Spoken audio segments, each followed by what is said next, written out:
Hey guys, tonight we dive deep, like really deep, into something that probably wasn't on your bedtime bingo card.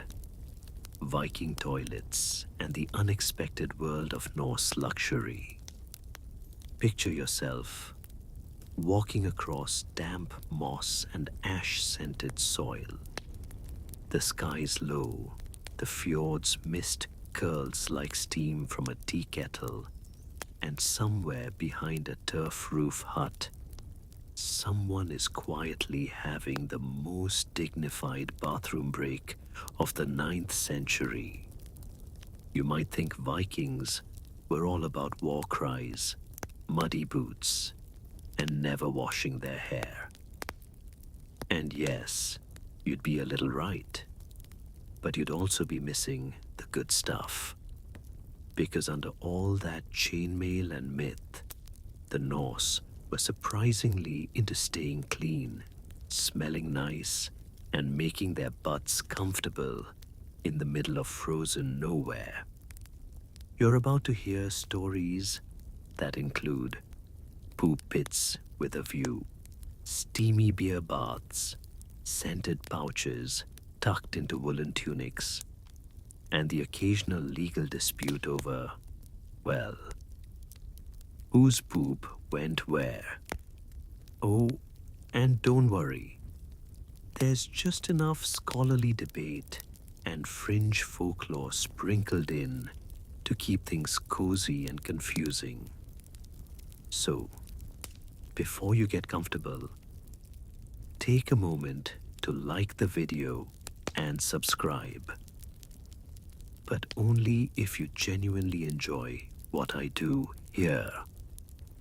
Also, tell me in the comments, where are you listening from and what time is it right now? Now, dim the lights.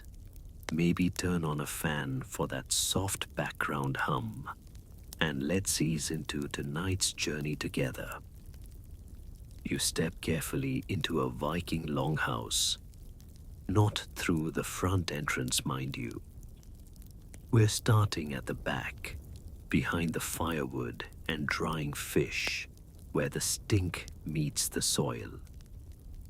There, behind a discreet little wall of woven sticks and turf, sits the unsung hero of the Viking Age, the latrine. Yes, a toilet. Not the porcelain kind, obviously. What sits before you is a wooden plank stretched across a pit, worn smooth from generations of use.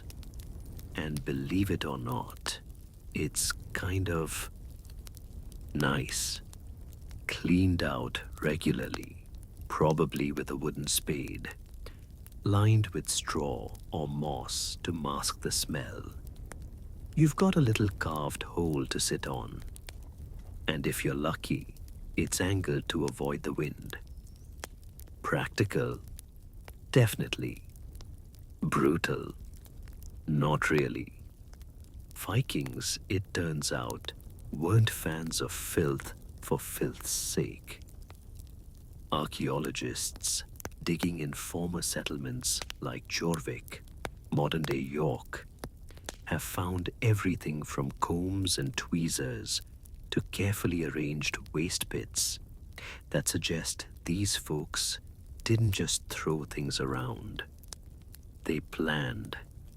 They had systems.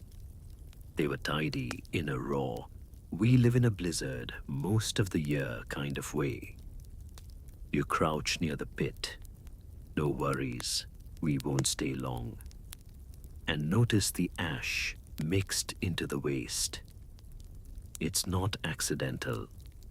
Wood ash helped control the smell and acted as a primitive disinfectant. Some modern scholars argue this was an intentional practice. Others say it's just a byproduct of throwing fireplace waste outside.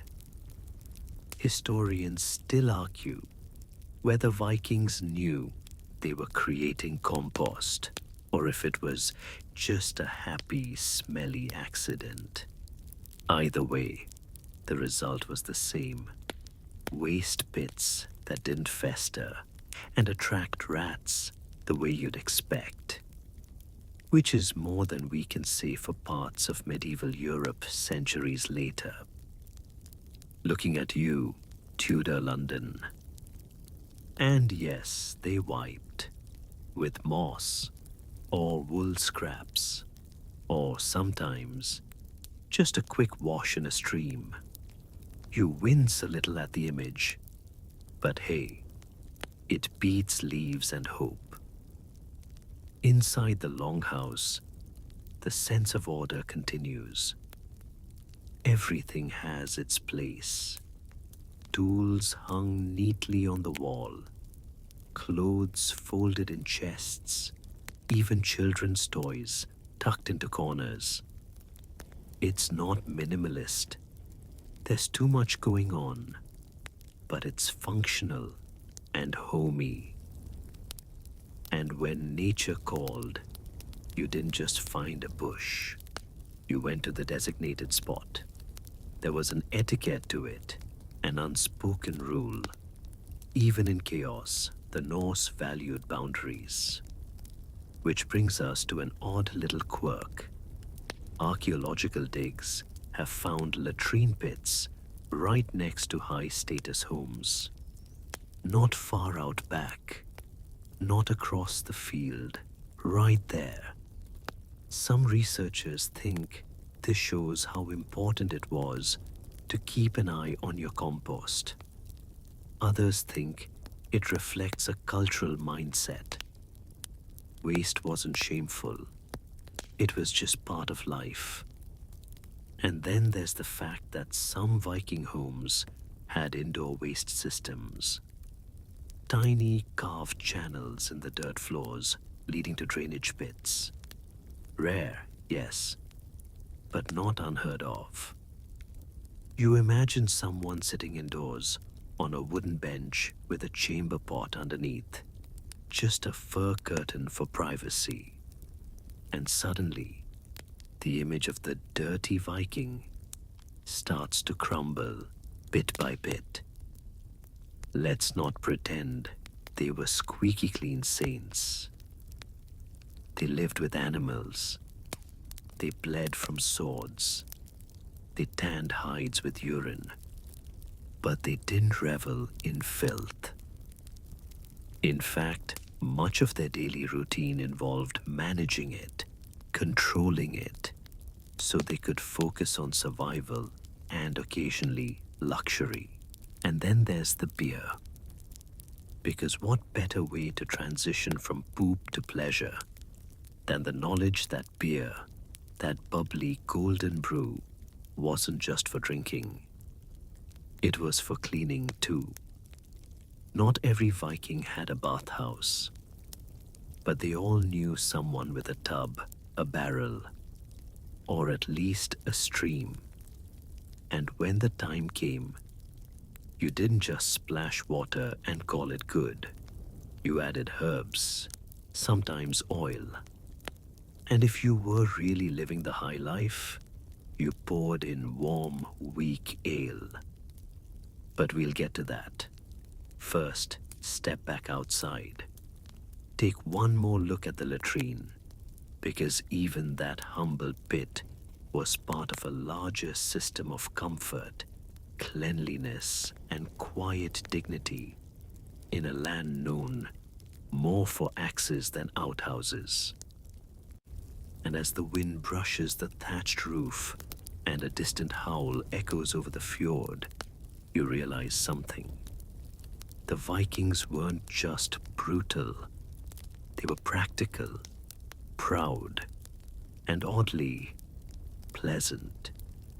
Even in the bathroom, you trudge softly through the mud, following the worn tracks between longhouses, and the air smells of pine smoke, damp moss, maybe turnips. You're not sure. What you do know is that you've reached the other side of the settlement where the public latrine sits. Yes, a public one.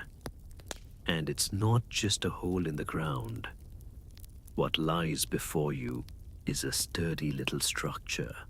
3 walls, a roof, and a long bench with several carefully carved openings. Each seat is spaced a few feet apart, like a grim game of musical chairs. A trench runs underneath, collecting the, well, you know. But this isn't as awful as you're expecting. It's almost, dare you say, organized. Welcome to the Viking poop pit, or in more flattering terms, the communal waste disposal zone. You take a hesitant step forward, and your feet crunch on a soft layer of hay and dried leaves that line the floor. The leaves aren't there for decoration. They help soak up liquid, muffle footsteps, and reduce smell. Clever, quiet, and completely underrated. You imagine someone from medieval France stumbling across this place and weeping from envy. Because in Paris, around this time, chamber pots were dumped straight into the street. Meanwhile, your Viking neighbors here, they're using ash, straw, and moss to make bathroom time as civilized as possible in a world without flushing. Some pits were shallow and scooped out every few days. Others, especially in bigger settlements like Hedeby, were deep, stone-lined, and semi-permanent. If you stood in the wrong spot when the wind blew, yes, you'd regret your life choices. But otherwise, pretty efficient. Here's where things get strangely impressive. Some Viking latrine pits were multi-purpose. Archaeologists found evidence of crop fertilization. The waste was used carefully and intentionally to enrich the surrounding soil. That's right. The Viking toilet doubled as a farm supply depot. Not exactly glamorous, but definitely green. Historians still argue whether this reuse of human waste was conscious ecological wisdom or just convenient necessity. Either way, it worked. And Viking farmers knew better than to waste good nutrients, even if those nutrients were, well, very personal. Let's talk about the design of these toilets. The plank seats were often smooth, sometimes even polished with fat or oil to prevent splinters. Because nothing says barbarian like lovingly oiled buttwood, right? Some even had lids or simple covers to keep flies out and heat in. In Iceland, where the cold could freeze your soul and your backside, some latrines were enclosed entirely in thick turf huts with interior seating so you didn't have to brave the wind mid-business. You shift your gaze toward a nearby bucket filled with dried sphagnum moss. It's absorbent, soft, and yes, this was your Viking toilet paper. Moss wasn't just for insulation or bedding. It was prized for its gentle feel and impressive moisture control. If you've ever used 3-ply, well, this is where it started, sort of. Next to the moss bucket is a shallow bowl with water, maybe even lye. Why? Because some Vikings rinse their hands after relieving themselves. It wasn't always soap and sparkle, but hand washing happened, especially among the wealthier classes who kept their hands cleaner than most of their European neighbors. You take a deep breath, expecting the worst, but surprisingly, there's no overpowering stench. The use of charcoal, pine needles, and ashes helped mask the odor and reduce bacteria. It's not pleasant exactly, but it doesn't make your eyes water, which is honestly more than you can say for that one public restroom at the gas station outside Houston. Here's a fun little surprise. Latrines were also gossip centers. Picture this. You're a Viking housewife, crouched beside your neighbor, both doing your business while talking about whose goat escaped or who was caught eyeing the Jarl's youngest daughter. The outhouse became the place where news was exchanged, alliances were formed, and sometimes insults were flung more quickly than waste. You wonder if anything juicy was ever carved into the walls. Maybe a cheeky rune about someone's bad breath or fish-stealing habits. We haven't found any graffiti yet, but considering the Viking love for runestones, it's not out of the question. Now you duck slightly, peeking into the trench below. You won't stay long, don't worry. But it's worth noting, what's left behind in Viking latrines tells us everything.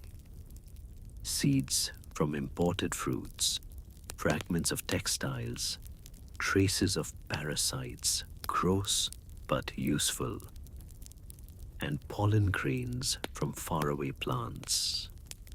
1,000 years later, we can reconstruct their diets, their health, and even their trade routes based on, well, ancient poop. And speaking of diet, here's a detail you weren't expecting. Vikings probably ate a lot of fiber. Their meals were rich in grains, cabbage, dried fruits, and root vegetables. Which means, yes, regularity was rarely a problem. And no, they weren't always scarfing down meat like Hollywood insists. A Viking warlord might feast on roasted lamb one night and barley porridge the next. And while we're in the bathroom zone, let's pause for one of the odder historical tidbits. Some Viking settlements may have had gendered toilet customs. That is, men and women used different latrines or had different expectations for privacy. Historians aren't unanimous on this. Some believe privacy was mostly a luxury of the elite. Others think there were strong customs tied to modesty. The truth? Still up for debate. You rise from your imaginary seat and glance up at the slate-gray sky. A light drizzle starts to fall, and it's not unpleasant. The Vikings, hardy as they were, didn't mind getting rained on. But even they wouldn't want to handle bathroom chores during a full-on storm, which is why some latrines were placed just steps from the house. You take one last look at the poop pit, now glistening slightly in the drizzle. You came here expecting filth.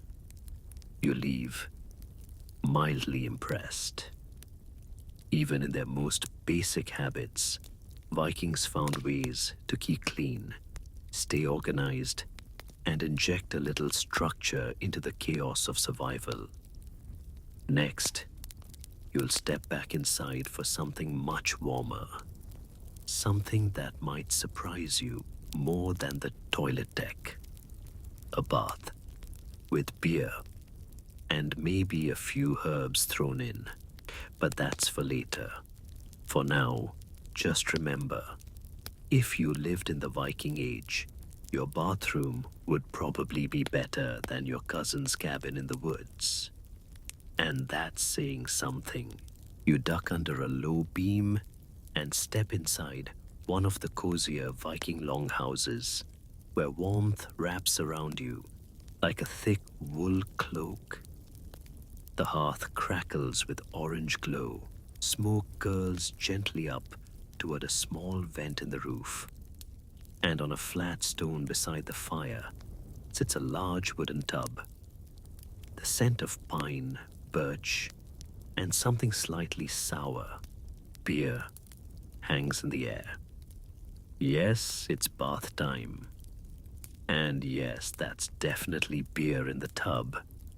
Not a full keg, don't worry. Vikings weren't reckless with their brew. But in a world without essential oils or lavender bubble bath, a splash of weak ale served as a gentle cleanser. The mild acidity helped lift crime and acted as a disinfectant. Beer was practical, beer was sacred, and every now and then, beer was warm, foamy, and bathing you. You settle beside the tub, feeling the steam rise up into your nose. Vikings didn't bathe daily, but they weren't the stinky savages popular myth makes them out to be. Weekly baths were standard, especially on Logadag, or Bath Day. That's Saturday, by the way. Yes, your modern weekend ritual has Viking roots. In towns like Jorvik and Hedeby, communal bathhouses existed. Picture them like rustic saunas, big wooden huts with fire-warmed stones in the center and benches along the walls. People would sweat out the week's troubles, ladle water over their heads, and scrub their skin with moss, sand, or even horsehair cloths. Pleasant? Not always. Effective? Absolutely. And in the countryside, private homes made do with barrels or tubs near the fire. Water was heated in pots, then poured into the bath with care. For the wealthy, servants carried bucket after bucket, sometimes adding wild herbs like juniper or mint for scent. You can almost hear the hiss of hot water meeting cool wood. Let's not forget, this was often a social affair. Families bathed together, especially children with parents. It wasn't about shame or modesty. It was about warmth, survival, and staying healthy in a world where illness lurked in every draught. Now, you lean closer to the tub and spot something floating. A small bundle of linen tied with string. A makeshift tea bag for the skin filled with crushed flowers, dried herbs, maybe a little ash. Vikings loved their natural additions. Birch bark for its astringent properties, thyme and meadowsweet for their fresh smell, even onion peels, if nothing else was around. It wasn't glamorous, but it worked. Historians still argue whether Vikings saw bathing as hygiene, ritual, or both. Some scholars point to the sagas which often include scenes of warriors cleaning up before battle or romance. Others argue that the references are poetic exaggerations. But let's face it, if you've just crossed an icy fjord and fought a bear or two, a hot soak would sound pretty good. And yes, some Vikings bathed in beer. At least the ultra-wealthy, weak ale left over from brewing was cheap and easy to repurpose. Warm it up, pour it in, soak your skin. Add herbs if you're feeling fancy. Imagine bathing in your leftovers and somehow coming out cleaner. That's the Viking way. Here's a fringe fact to chew on while you soak. There are rumors in Scandinavian folklore that beer bathing made your skin glow and helped ward off trolls. No scientific proof on the troll thing, of course, but the skin, believe it, the mild alcohol and yeast could soften rough patches and keep body lice at bay. Bathing in beer wasn't just quirky, it was tactical. Let's talk tools. Vikings used simple but effective bath gear. A carved wooden ladle for pouring, a smooth rock for scrubbing, a bone or antler comb for untangling hair mid-soak. They even had what we might now call loofahs, bundles of moss or straw tied together for gentle exfoliation. And they didn't stop at the body. Hair was shampooed with mixtures of lye and water. Yes, lye. The same substance used in soap making. It sounds terrifying, but when diluted properly, it cut through grease and left the scalp fresh. Maybe a little dry, but hey, it's not like they had conditioner. You run your hand through imaginary steamy water, picturing a Viking woman humming to herself as she dips her braid, squeezing soap root into the strands. Cleanliness wasn't just about comfort. It was status. To be greasy and grimy, that was thrall behavior. Slaves were dirty. Free men and women, they bathed, they groomed, they smelled. Interesting. Now a quick sniff. Beer, herbs, maybe even a faint trace of smoke from the hearth. It's not perfume, but it's far from foul.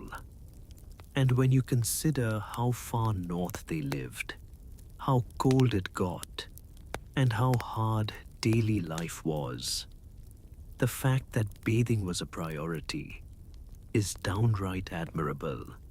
Even warriors on campaign made time for it. Viking raiders were known to clean up before arriving in a new village, not just to look sharp for plundering, but because appearance mattered. You didn't want to look like a diseased wreck if you were trying to intimidate someone or seduce them. And yes, many sagas mention Vikings taking lovers in foreign lands. It's hard to charm someone when you smell like 3-day-old fish stew. But of course, bathing wasn't always smooth. There were accidents, fires, tubs tipping, children slipping into hot water. Not every bath ended with a refreshed sigh. Sometimes it ended with a broken toe and a story. One thing is clear though, the Vikings weren't just getting by. They were choosing comfort where they could. In a world of blood feuds and blizzards, Finding a moment to soak, scrub, and smell, vaguely floral, was both rebellion and relief. As the bath steam fades and the fire crackles low, you picture yourself drying off with a rough woolen towel, wrapping it tight like a burrito. The chill bites at your neck. The smell of beer lingers faintly on your skin. It's not a spa day, but it's good enough. And in the Viking world, that meant everything. You step out from the cozy longhouse and into the sharp morning air. Your skin still tingles from the beer bath, and a light fog hugs the dirt paths like a ghostly wool blanket. But you're not done getting clean just yet. Not by Viking standards. Today's about something even hotter, even stranger. You follow the trail down to a rounded structure made of stacked stones and turf. It looks like a collapsed beehive. Smoke seeps from a narrow opening in the roof. As you approach, the heavy wooden door creaks open, and warmth rushes out, thick and wet, smelling of birch, sweat, and something sharp. Stone, maybe. Welcome to the Sweat Lodge, or what some might call the Viking sauna. The practice wasn't unique to Scandinavia. Steam baths show up all over ancient cultures. But the Norse made it a ritual. They called it the outhouses, or sweat house. And it wasn't just about hygiene. It was therapy. It was sacred. And sometimes a little terrifying.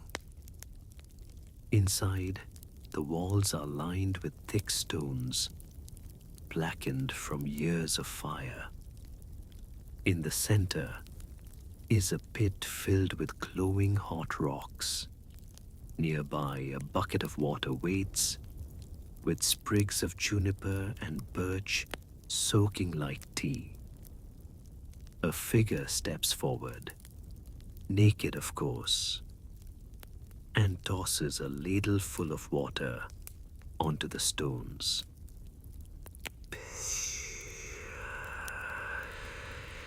Steam erupts like a dragon's breath. It fills your lungs and presses against your skin. Like a heavy wool blanket, soaked in heat, you sit, you sweat, you contemplate your sins, or what's left of the fish stew you ate yesterday. This wasn't a quick rinse. Viking sweat rituals could last hours, broken into rounds. You'd roast in the steam, then run outside to roll in snow or jump into a freezing stream. Then, back in again. Heat, cold, cold. It was brutal, it was glorious, and you probably wouldn't survive the full rotation. Still, you try. The others begin to chant, low, throaty sounds that echo off the walls. Was it spiritual? Maybe. Historians still argue whether these rituals were purely physical detox or tied to pagan purification. Some accounts suggest prayers or invocations happened mid-steam, especially before battle or childbirth. Others say it was just grunting. Hard to say, but here's something strange. Birch branches. One of your steaming companions begins gently slapping his back and legs with a bundle of leafy birch twigs. You flinch, but he doesn't. In fact, he looks almost serene. This wasn't masochism, birch slapping stimulated blood flow, opened pores, and released a pleasant, peppery aroma into the air. Some modern Finns still practice it today in sauna traditions. So, when you see a Viking smacking himself with a tree, just know it's for health. You wipe your brow, only to feel more sweat pour out. Your hair clings to your neck. Someone passes you a bowl of salt water to sip between rounds. Electrolyte replenishment, 9th century edition. You drink because your head's getting foggy. Not from the heat, necessarily. From the sheer weight of the silence in between the sizzles. Then, a story. One of the elders begins to speak, not loudly, not dramatically, just steadily. A tale about a serpent in the sea, a fisherman who stole from the gods, and a girl who ran faster than the wind. You close your eyes.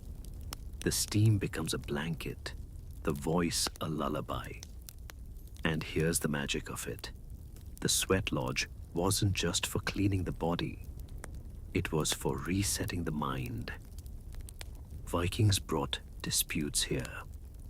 Friends reconciled in the heat.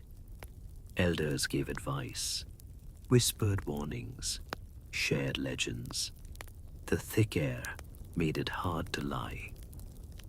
You left behind your weapons, your armor, even your pride. The heat didn't care who you were.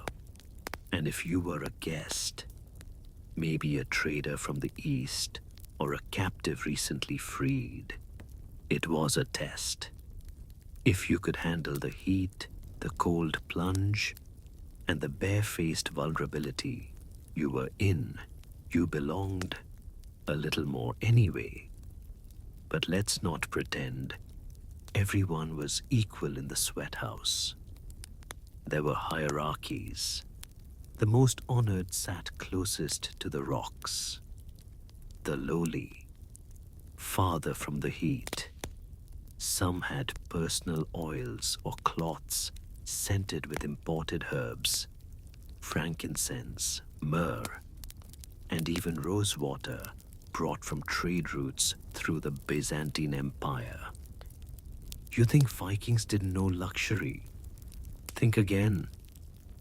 Here's a fringe tale for you. In one Norse legend, a berserker entered a sweat lodge to sweat out his bloodlust after returning from war. He screamed, cried, shook. But by the end, he emerged calm, as if the violence had steamed off his bones. Did it really happen? Hard to say. But even warriors needed cleansing. Eventually, someone taps your shoulder. It's time for the plunge. You step out into the cold night, bare feet on pine needles. Your breath fogs instantly. Then, into the stream. The water is unspeakably cold. Your skin screams, your heart stutters. But after a second, something shifts. You feel alive, sharp, renewed, and slightly insane. Back inside, you wrap in a linen cloth and curl up by the fire pit. The others doze or talk quietly. One of them pours melted fat over a smooth stone and uses it to rub aching muscles. Viking massage, if you will. Functional, slightly weird, and oddly tender. You think about how much effort they put into feeling human again. After sailing, raiding, building, freezing, it was here, in this bubble of warmth and sweat, that they found peace. For a few hours, no one was yelling, bleeding, or arguing about sheep. Historians still argue whether the sweat lodge influenced Viking spiritual practices, especially as Christianity crept into the north. Some believe the steaming rituals were repurposed into monastic cleansings. Others think they were quietly abandoned, replaced by cold stone baptisteries. The debate simmers on. Like everything Viking, it's both murky and steamy. But for now, in this moment, you don't care.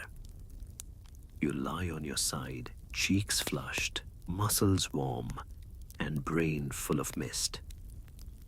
Someone hums a soft melody. The fire cracks. A log shifts. You've never felt cleaner or stranger.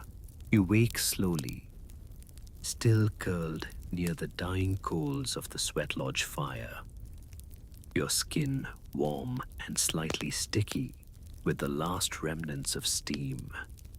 Outside, dawn is beginning to slice through the horizon in pale ribbons of gray and gold. It's time to get moving again.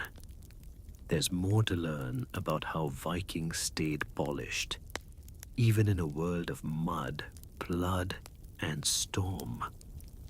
You stretch, pull your wool tunic back over your shoulders, and notice a tiny object tucked into the fold of a leather pouch nearby.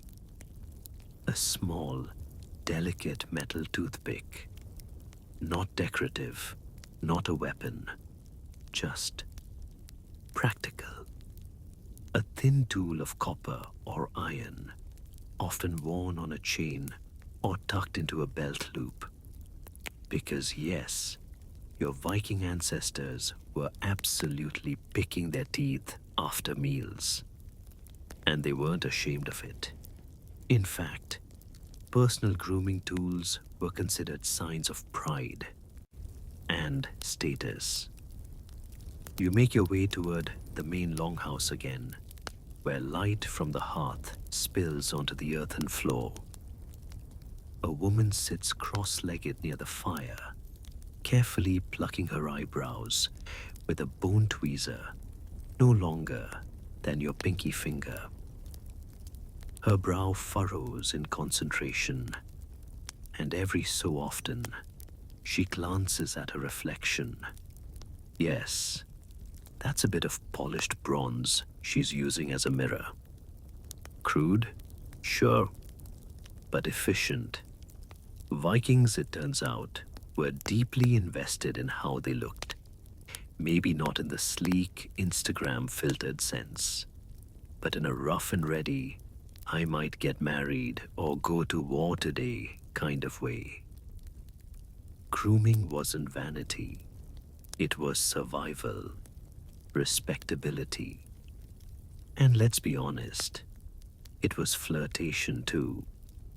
That tiny bone tweezer wasn't rare. Archaeologists have uncovered dozens of them in burials, homes, and even latrine pits, which, to be fair, is unfortunate placement. They were often bundled with ear spoons. Yes, literal spoons for scooping earwax, and nail scrapers forming compact little grooming kits. Some were tucked into leather pouches, others worn like keychains on belts. Imagine pulling that out at a feast. Not a dagger, not a drinking horn, but your ear spoon, flex. You look around and realize you're surrounded by little signs of personal care. Wooden combs carved with intricate patterns, some fine-toothed for lice, others wide-toothed for untangling thick hair. Soapstone containers that once held lard or ash-mixed salves. A strip of linen still holding the faint scent of meadowsweet. This isn't Spartan living. its curated chaos. And here's the thing, lice were a constant problem, even with all this grooming. That's why combs were so essential. Vikings didn't just comb for style, they combed for survival. Keeping the lice population down was a daily war, and fine-toothed combs were the battlefield. Sometimes, you'd find a little lice-catching cloth placed near the hearth.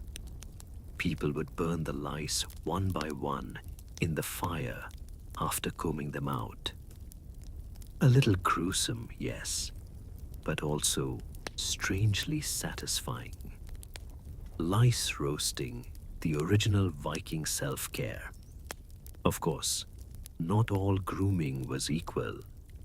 A thrall or slave might only comb their hair when ordered, or when fleas got unbearable. A wealthy jarl, on the other hand, had combs inlaid with silver and mirrors polished to a high shine.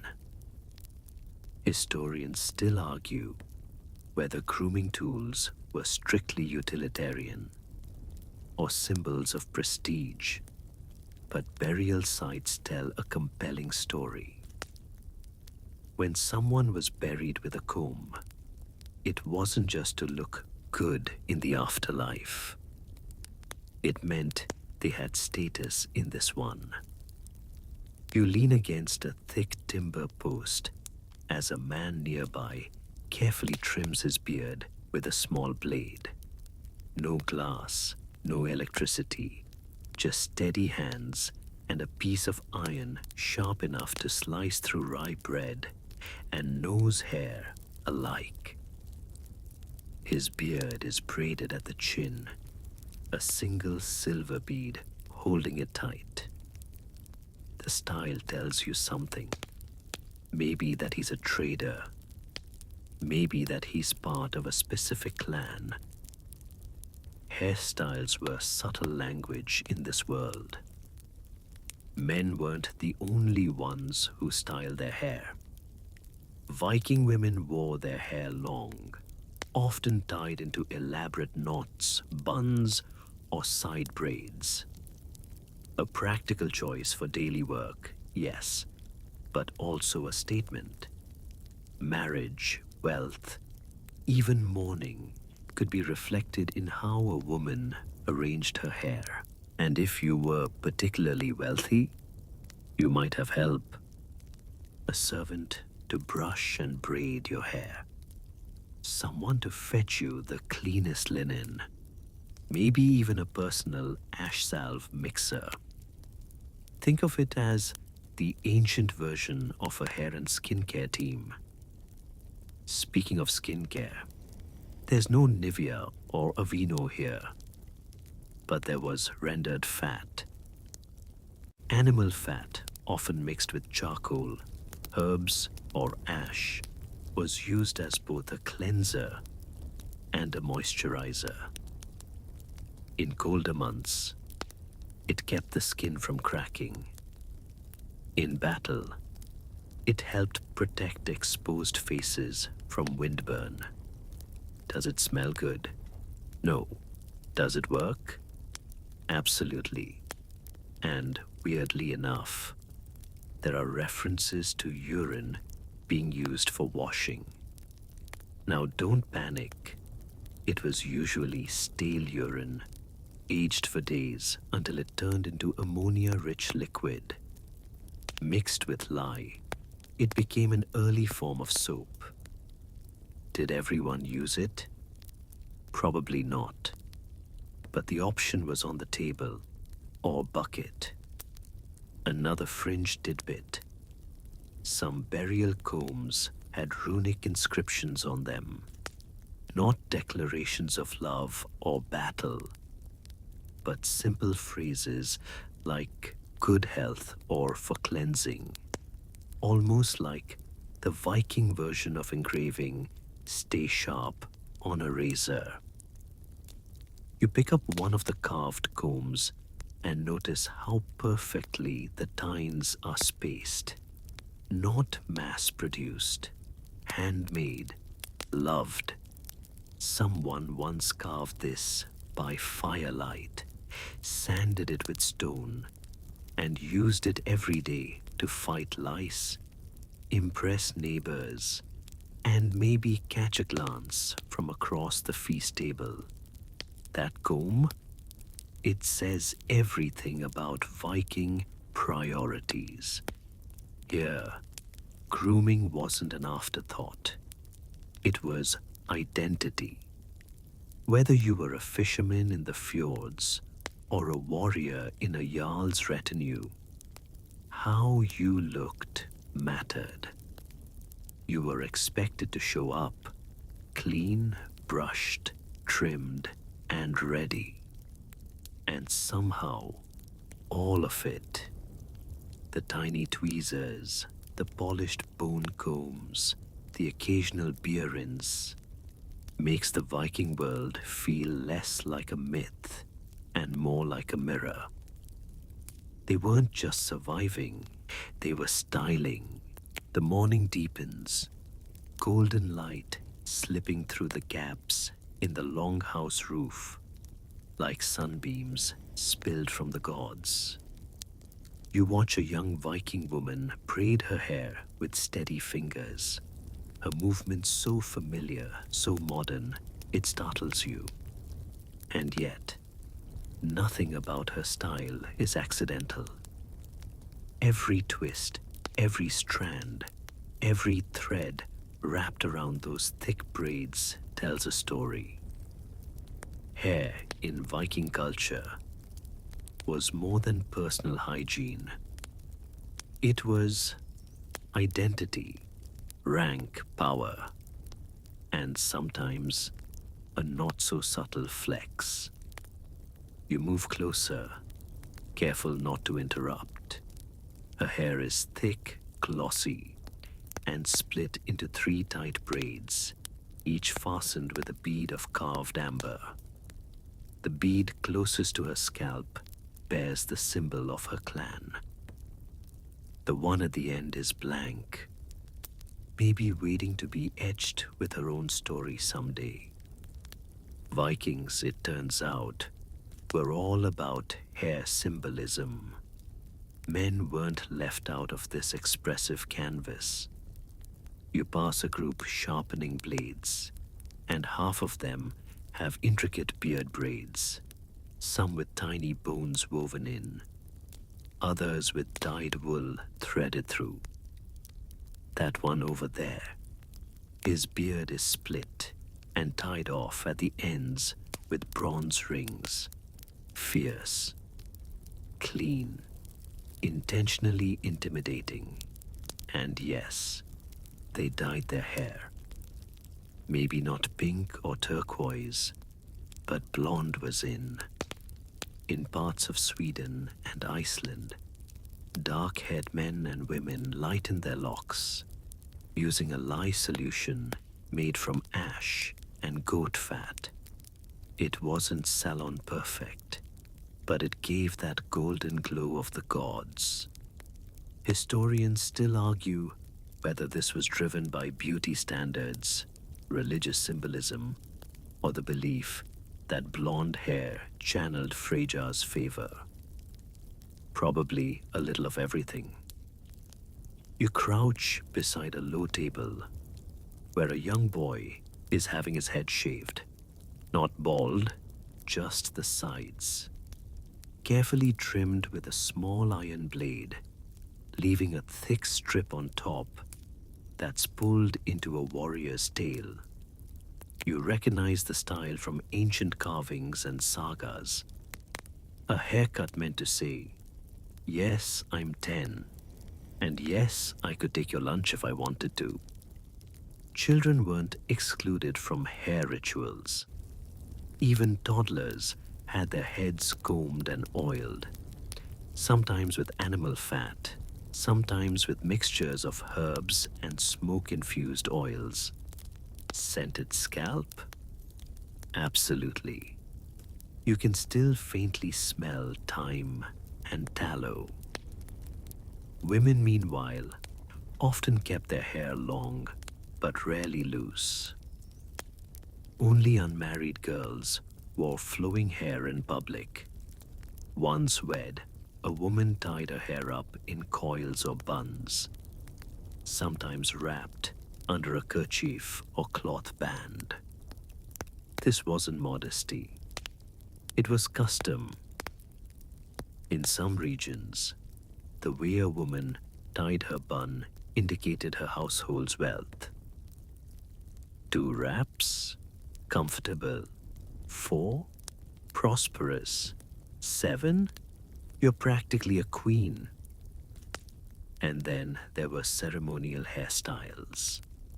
For festivals, marriages, and burials, hair became art.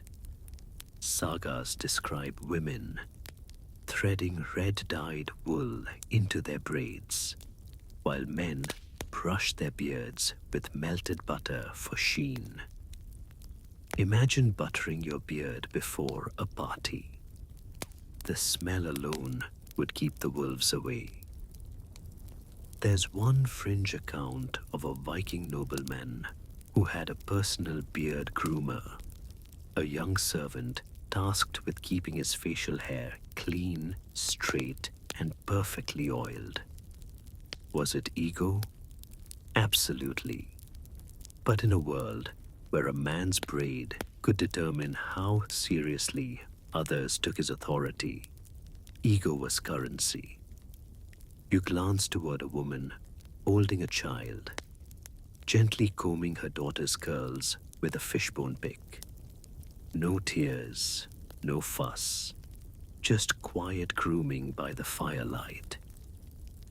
Tools like these, fishbone, antler, bronze, were common, and many were engraved or painted with red ochre for decoration.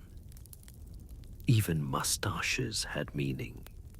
Some Viking leaders grew theirs long, letting the ends curl or dangle beyond the jaw. Others kept them short and combed into neat rows. The clean-shaven Viking was rare and often associated with monks or foreigners. Facial hair wasn't just tolerated, it was celebrated. Here's something unexpected. Some men wove their beard hair into protective charms.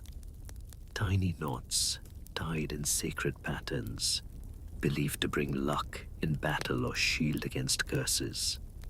Some had charms hidden in their braids, small runestones, or scraps of parchment soaked in sacred oils. Personal magic, worn on your chin. You pick up a discarded piece of red-dyed thread and feel its texture. Rough, earthy, but resilient. This might have once adorned someone's braid. A splash of color meant to attract attention or signal loyalty. Color, in the Viking world, wasn't just aesthetic, it was political. And speaking of attention, let's not forget the role of hair in romance. Sagas tell of men enchanted by the shine of a woman's braid across the mead hall, of warriors who wove their lovers' hair into leather amulets before sailing off to war, of widows who burned their husband's comb as part of mourning rites. Hair was connection, memory, power. Now you turn toward the hearth again, where someone is holding a bone-handled razor over the flames, heating it slightly before shaving. Not the face, the arms. Yes, Vikings sometimes shaved their arms and even their chests, especially in warmer months or when they wanted to show off tattoos. Historians still argue whether body shaving was widespread or just a weird flex among warriors trying to look sleek. But fragments of razors and grooming knives found across burial sites suggest it wasn't that rare. Grooming, again, was part of Viking life. And yes, they had tattoos. Probably. No solid proof survives in preserved skin. But Arabic travelers like Ahmad ibn Fadlan described Norsemen covered in dark green symbols from fingernails to neck. These weren't just decorative, they were stories. Symbols of family, gods, victories. And to make tattoos pop, clean skin helped. You pause, suddenly aware of your own hair, your own messy thoughts. Somehow, in the middle of iron blades and braided beards, you've stepped into something deeply personal. These weren't just raiders, they were stylists, storytellers, people who shaped their identities strand by strand. As the fire crackles, and someone finishes braiding their thick hair into a crown-like coil, you realize something simple but powerful. In Viking life, how you looked was how you lived. Outside, the wind whistles low through the thatched rooftops like an old song humming in its sleep.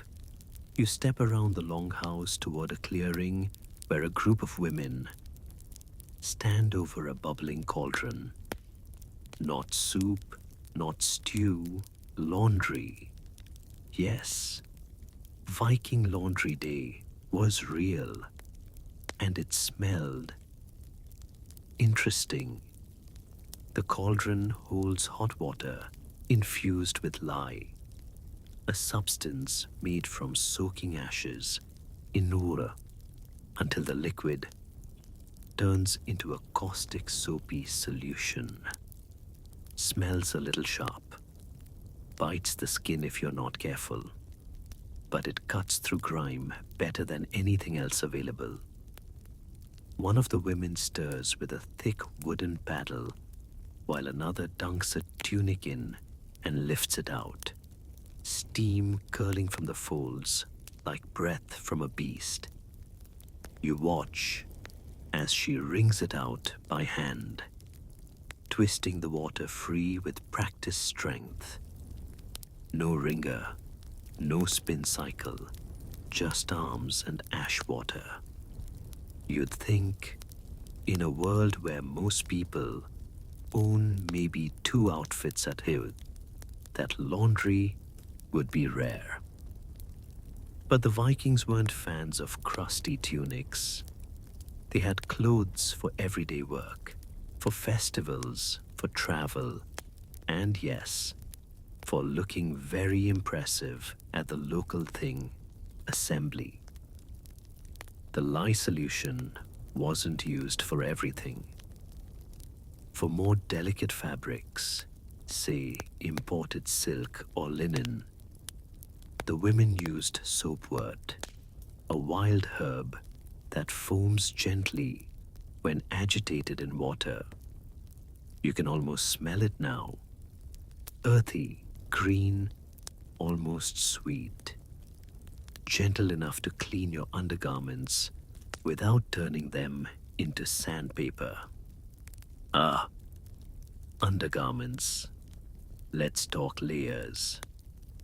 You step toward a line of laundry hanging between 2 poles. It's all there. Long woolen tunics, linen underdresses, and what might just be the Viking version of boxer shorts. Yes, beneath those rugged cloaks and leather belts, there was a surprising amount of fabric engineering going on. Vikings wore at least 2 layers, even in warmer months. The innermost linen layer wicked away sweat and acted as a barrier between skin and wool. The outer layers, usually woolen tunics and cloaks, provided warmth, protection, and frankly, a bit of flair. And they dyed those layers too. Your fingers graze a tunic dyed a soft blue. The color comes from woad, a flowering plant processed into a pungent paste and then fermented. It's a labor-intensive process. And yes, it smells like a compost bin during the worst week of summer. But the results? Vivid, lasting color. Nearby hangs a golden yellow shawl, dyed with birch leaves and onion skins, and a deep burgundy skirt, likely from madder root. The boldest colors, reserved for the wealthy. Bright red, that's power. Deep purple, imported and elite. The brighter the outfit, the more people noticed when you walked into a feast. Stain removal was a whole art form. If you spilled blood on your tunic, which, let's face it, happened, you scrubbed it with snow or a paste of chalk and vinegar. Grease from roasted lamb. Mix ashes and animal fat into a paste and scrub. It wasn't pretty, but it was effective. And yes, Vikings ironed their clothes. Sort of. They used smooth stones or glass linen smoothers heated by the fire and rubbed over fabric to flatten wrinkles. You imagine one of the women now, humming to herself as she presses a cloak, steam hissing under the smooth stone like some ancient flat iron. One odd little fringe fact. Some Viking grave sites included laundry tools, like paddles or smoothers. Why? Historians still argue whether they were symbolic, cleanliness in the afterlife, or practical. She'll probably want clean clothes in Valhalla. Either way, someone wanted to make sure their eternal tunic stayed crisp. Laundry wasn't just work, it was community time. Women shared gossip, children played nearby, and everyone pitched in. Even the men, occasionally. If a warrior was preparing for a journey or courtship, he might help scrub his best tunic, inspecting it for wear and tear. Image mattered, and so did scent. Before hanging clothes to dry, Vikings often infused their rinse water with herbs, lavender, thyme, meadowsweet. The result? A faint, lingering smell that clung to your cloak just long enough to make your presence pleasant. One woman picks up a pouch and shakes out a handful of dried petals. She rubs them between her palms, then sprinkles them over a woolen undershirt. Not for function, just because. Scent memory, 9th century edition. Some scholars believe Viking laundry areas doubled as blessing sites, especially before long journeys. Clean clothes, fresh scent, and a prayer to Thor for protection. Others think this is wishful thinking, just a practical task done by hard-working hands. But as you stand there, watching the steam rise from clean tunics and the smell of herbs and wool fills the air, It doesn't feel like just a chore. It feels ceremonial, necessary, even a little holy. You walk past the drying lines, brushing gently against a thick cloak dyed with walnut husks, deep dark brown, the kind a traveler might wear into the mountains, the kind that says, "I'm serious, and I smell faintly of juniper." You're struck again by how much effort went into the appearance of effortlessness. Viking clothes weren't haphazard. They were layered, washed, dyed, pressed, and scented. A warrior didn't just throw on armor, he prepared. A farmer didn't just grab a tunic, she chose one clean enough to show pride, worn enough to show experience. And when the time came to appear before the gods, or the local council, or the object of their affection across the mead hall, every stitch mattered. The wind picks up, the laundry flutters, and as you turn away, you realize that even the Vikings knew. Looking like you just stepped out of a storm is only cool if you didn't actually smell like one. The wind shifts, carrying with it a faint but surprisingly pleasant scent. Not pine, not smoke, something sweeter. You follow it, weaving between the longhouses until you find a small table tucked beneath an awning. On it, tiny leather pouches, dried herbs, and something that looks suspiciously like a glob of animal fat.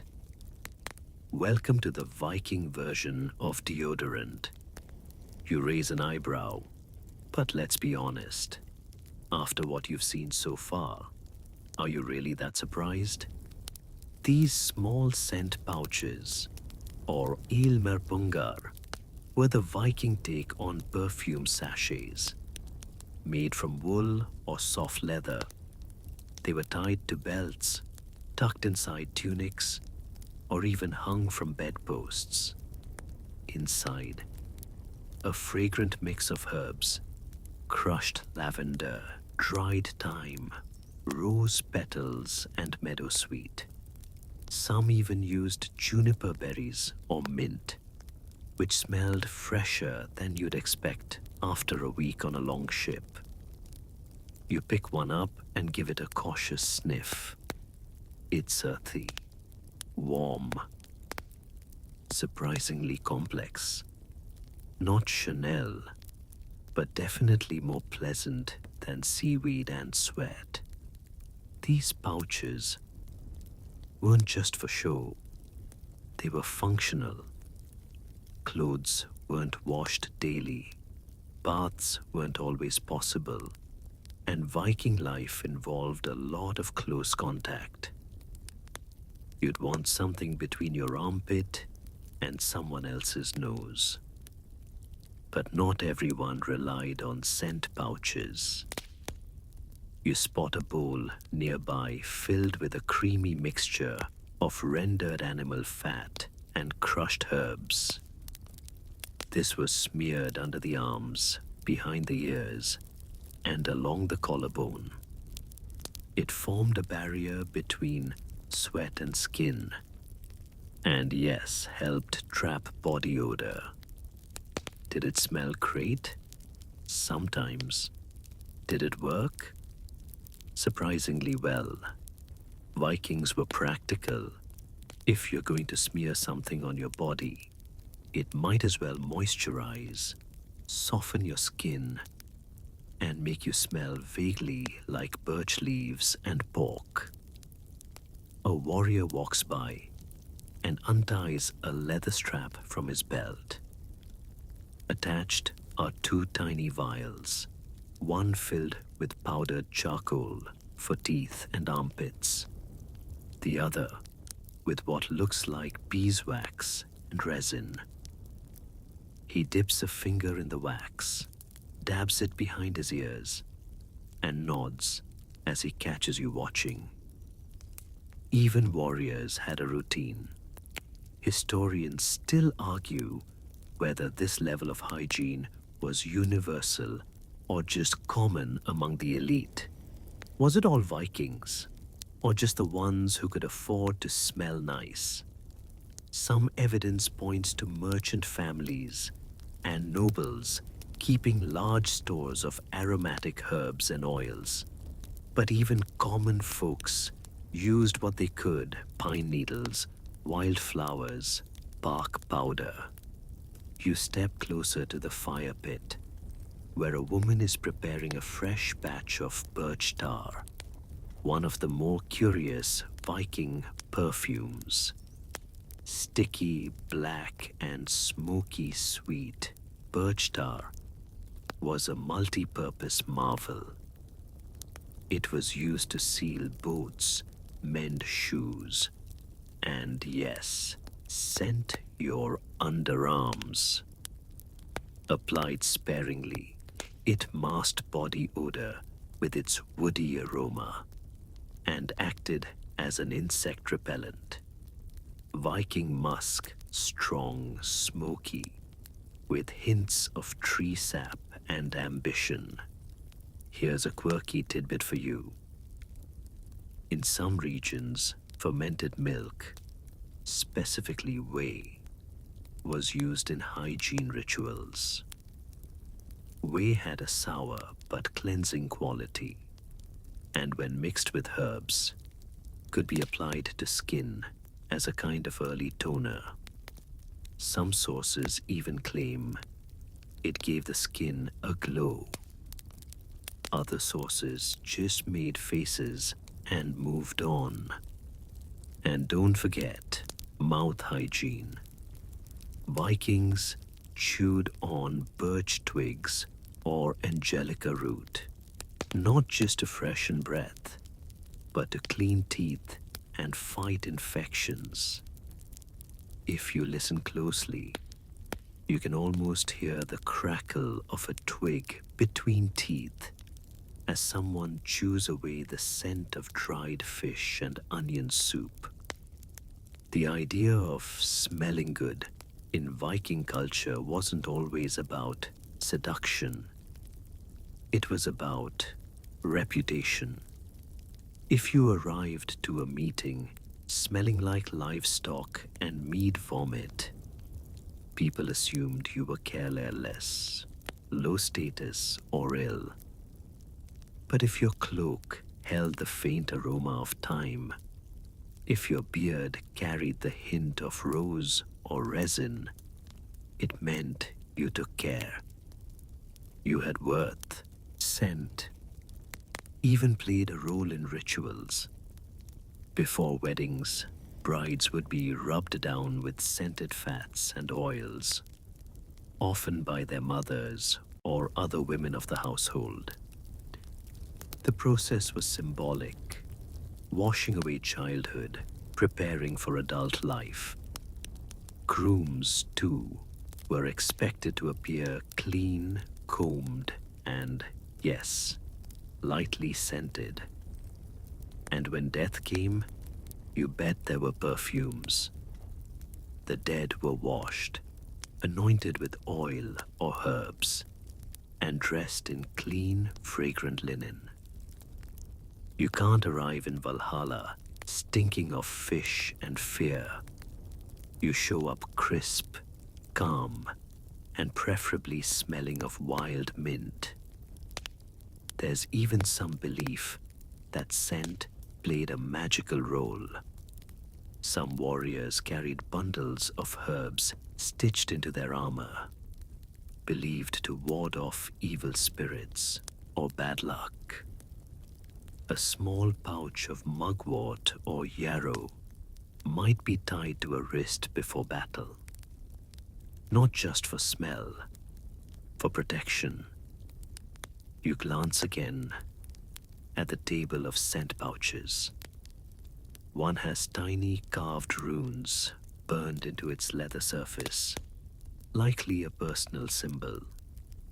Another is wrapped in red thread, which some scholars believe was thought to bind the scent inside, or maybe bind luck to the wearer. Fringe theory time. Some folklorists speculate that Viking women used specific scent combinations to signal availability or intention, kind of like early dating apps but smell based. Crush on the blacksmith, wear thyme and rose. Want to signal morning? Go heavy on lavender and sage. Real? Possibly. Adorably ancient? Definitely. You pull your cloak a little tighter and catch a faint trace of juniper clinging to the fabric.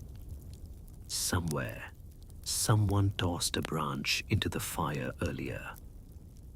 The smoke drifted, settled, soaked into your wool like a whisper. Even now, it lingers. Scent, memory, identity.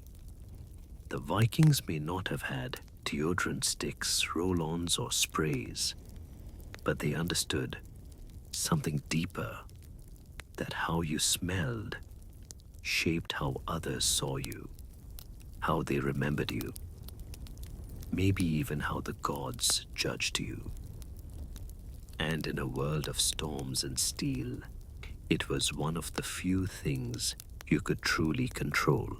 The day has ripened into a mellow amber glow.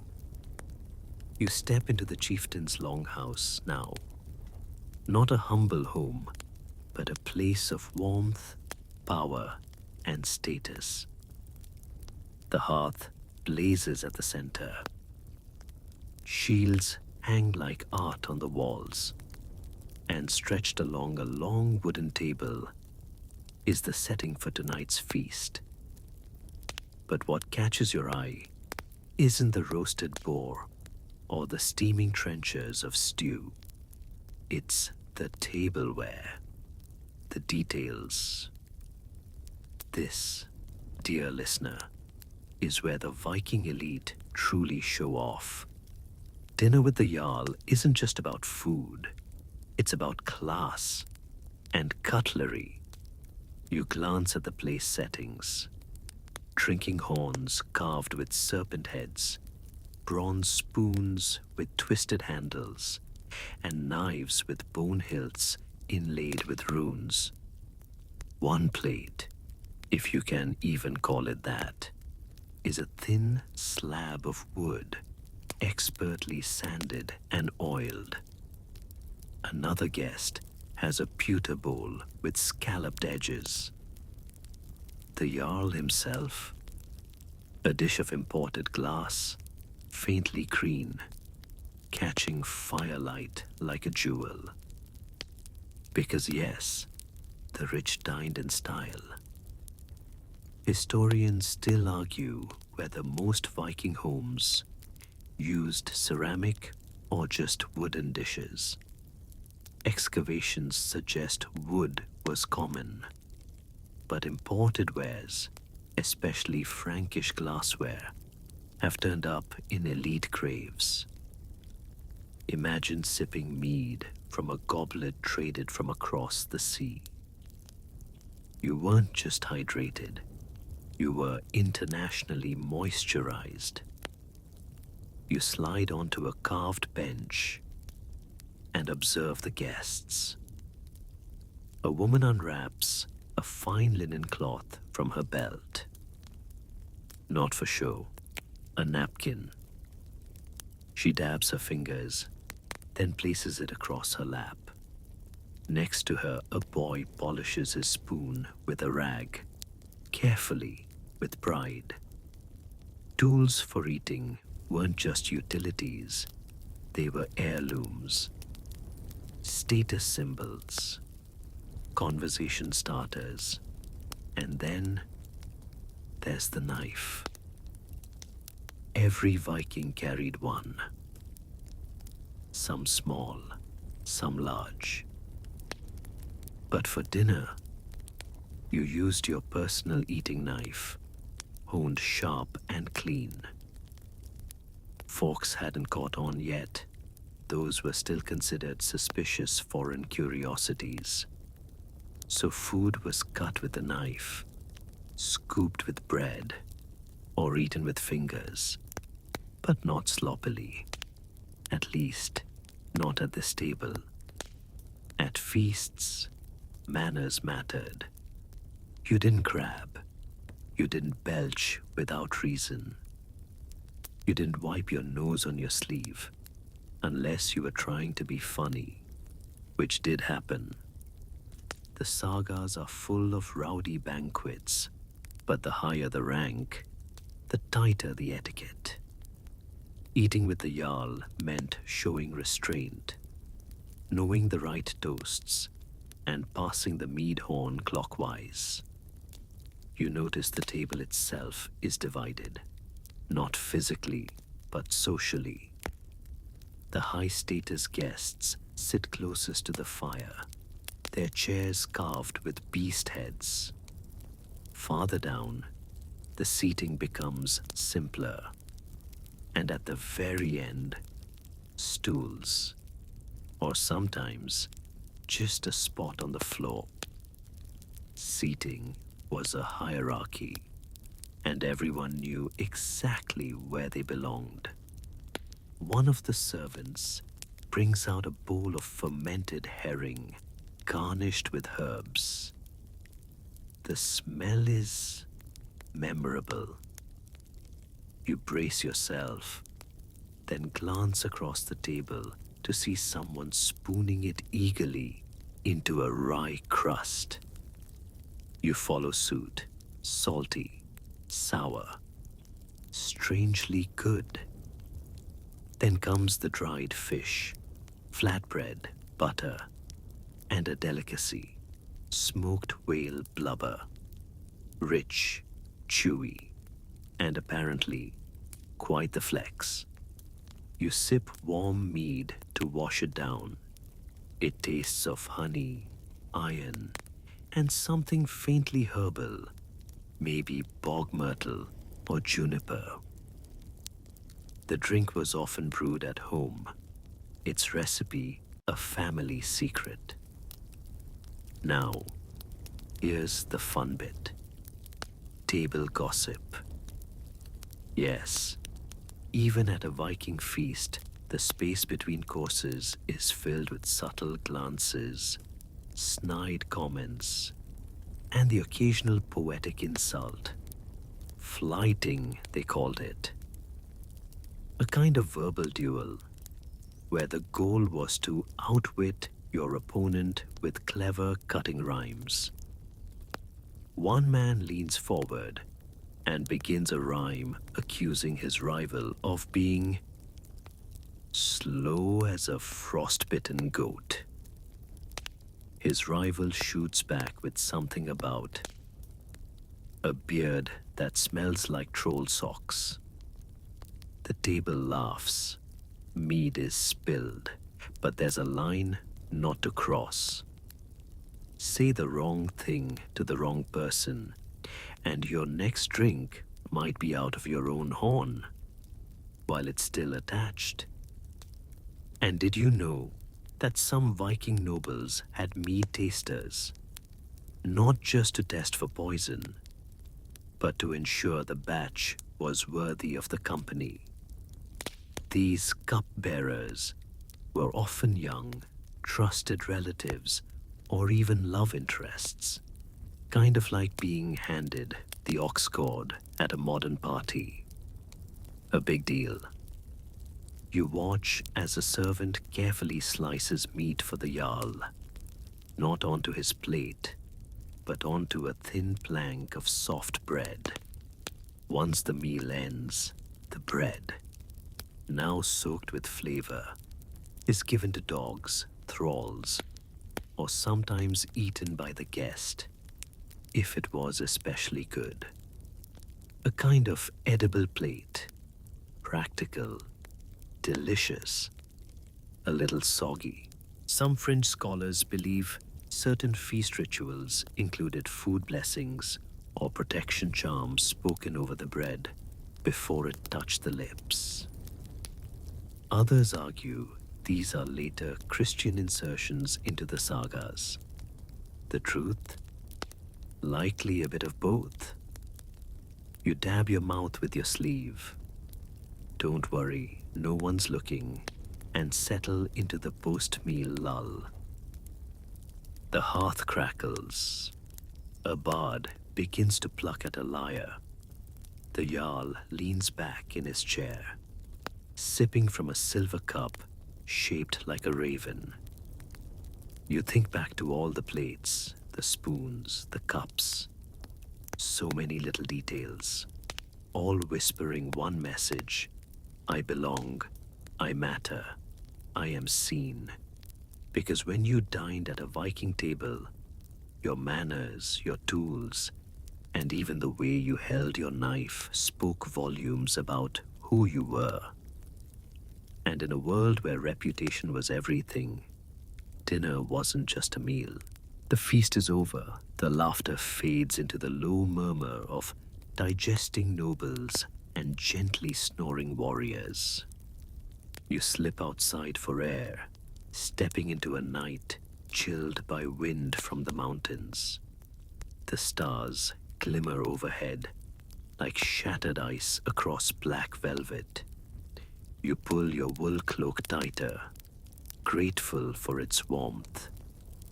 And curious now, how exactly did the Vikings manage to dress not just with purpose, but with a surprising sense of fashion, in a land where frost could sneak through your bones and the rain could soak you in minutes? Tonight, you get to find out. A group of travelers passes by, each layered in fur-lined cloaks, leather tunics, woolen leggings, and hand-stitched boots. One of them stops to adjust the strap on his shoulder bag, made from sealskin, polished and dark. The others joke quietly, their breath visible in the air, their garments fluttering like sails. This isn't survival clothing. This is style. Arctic fashion with attitude. Let's begin with the foundation. Undergarments. Most Vikings started with a base layer of linen, a shirt or smock worn close to the skin. Soft when new, it wicked away sweat and gave a buffer between you and your outer wool garments. Because yes, Viking wool was coarse. Not scratchy death blanket coarse, but certainly not cashmere. Then came the trousers and tunic, or if you were a woman, the underdress and overdress combination. Both men and women wore wool almost year-round, because in Northern Europe, the weather didn't believe in mercy. The tunics were belted, often with leather or woven cords, which served both to adjust the fit and to hang items. Knives, pouches, combs, maybe even keys if you were managing a household. Over it all, the prized piece, the cloak, usually fastened with a metal brooch or pin. The cloak could be long or short, plain or embroidered, and it was your statement piece, a Viking's version of a designer coat. Richly dyed cloaks in red, blue, or deep green signaled wealth, since dyes were expensive and time-consuming to make. You run your hand along a nearby fur mantle. It's thick, heavy, and unmistakably reindeer hide. Other furs commonly worn included fox, wolf, marten, and bear, though bear was often ceremonial or reserved for the rich. Not only did these furs trap heat, they shouted, "I survived a bear," or at least traded with someone who did. Furs weren't just for cloaks. They lined boots, mittens, hats, and even undergarments. Viking winterwear was layered and strategic. Wool on skin, fur on top, leather to block the wind, and if you were really out to impress, throw in a trim of imported silk or tablet-woven braid around your collar or cuffs. Let's talk about boots. Viking footwear was surprisingly well-engineered, ankle-high boots made from stitched leather, often greased or oiled to resist water. Some were insulated with wool, others packed with straw. You can almost hear the squish of them in the snow, feel the cold leather tightening in the wind. Not glamorous, but functional, and depending on the craftsmanship, incredibly stylish. And the accessories. Oh, there were accessories. Women wore apron dresses secured with large oval brooches at the shoulders, often made of bronze, occasionally of silver. These brooches were more than fasteners. They were symbols of a woman's wealth, family status, and even religious leanings. Strings of colored beads often hung between them, like a Viking necklace bridge. Men wore arm rings, sometimes engraved with runes or knotwork. Wealthy traders wore silk caps or embroidered hoods. Some even had cloaks lined with ermine, the white winter fur that shouted, "Yes, I'm definitely better than you." Fringe fact. One saga mentions a nobleman wearing a cloak so fine and embroidered, it was worth more than 3 horses. Whether that's poetic bragging or genuine fact, it tells you everything you need to know. Clothing was currency. And speaking of value, let's talk about dyes. Vikings didn't live in a world of dull brown and gray, no matter what TV shows tell you. They used woad for blue, madder for red, weld for yellow, and birch bark for everything from golds to browns. Color mattered. Bright clothing meant wealth. It meant access to trade, time, and people who knew how to make that perfect saffron hue stick to wool. Of course, if you were poor, you still dressed practically. Earth tones, coarse weave, maybe a leather jerkin patched at the shoulders. But you still dressed with care. A well-mended tunic was a point of pride. So was a straight seam, an even stitch, or a cloak that held its shape despite rain and wear. Here's something odd but true. Weather was not your biggest enemy. Moisture was. Getting soaked could mean illness. So, Vikings oiled their outerwear, wore hats, and carried cloaks that doubled as sleeping bags. Some even had cloaks with tiny weighted hems to keep the wind from lifting them. Fashion meets function, 9th century style. And let's not forget jewelry. Rings, brooches, pendants. Men and women alike wore them, often not just for decoration, but to display allegiance, rank, or religious symbols. Thor's hammer pendants were everywhere, some plain, some bejeweled, some big enough to use as self-defense. Historians still argue whether certain types of jewelry were tied to gender or simply preference. Some say large neck rings were mostly male-coded. Others believe women wore them too, especially in coastal regions with more foreign influence. The truth? Probably both. Vikings loved to mix it up.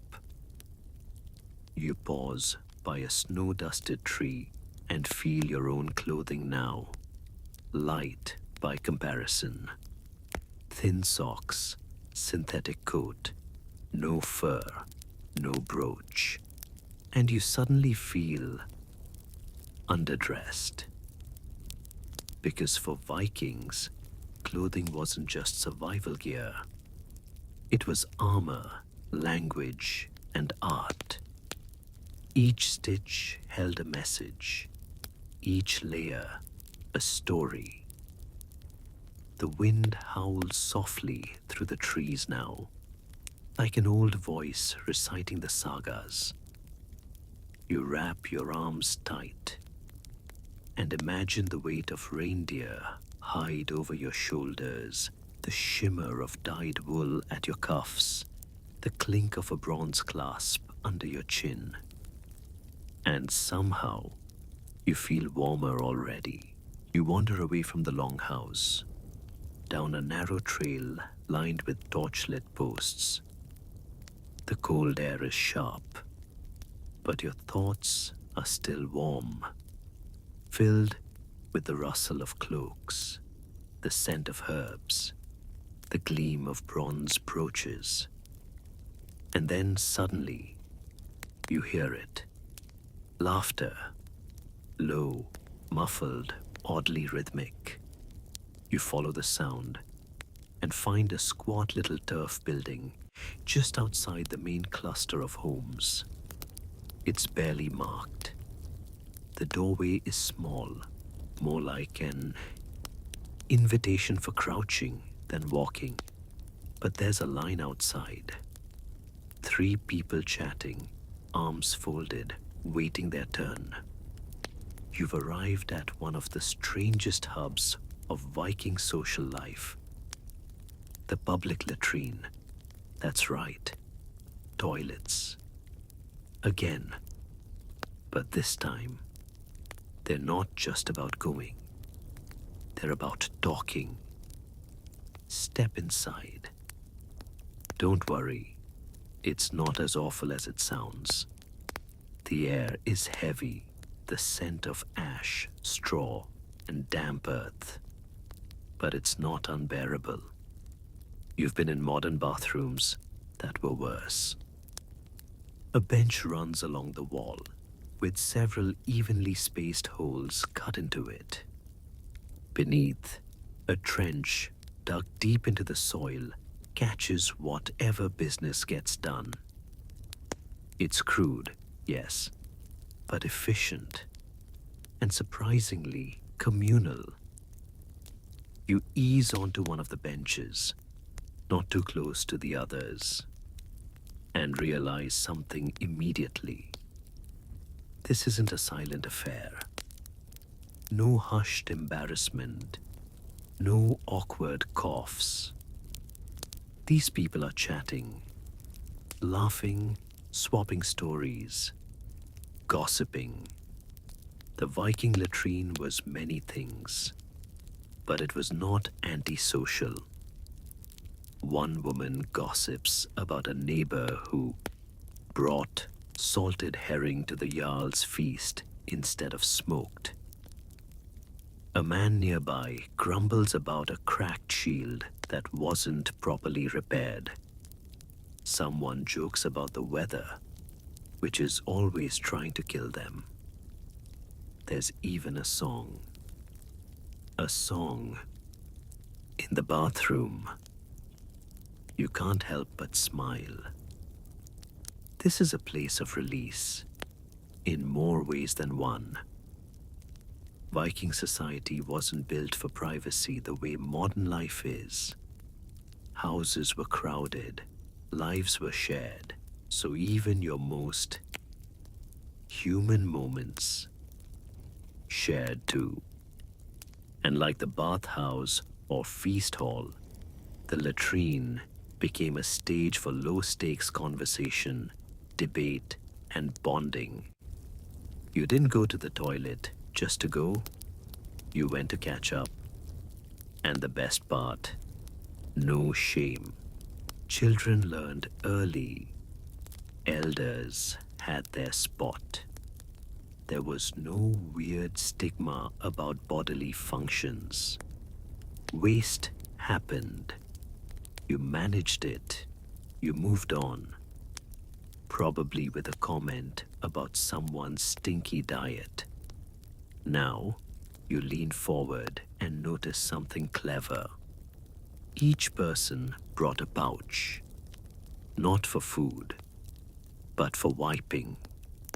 Inside, a wad of moss, maybe a bit of cloth if they were lucky, or some straw wrapped in wool.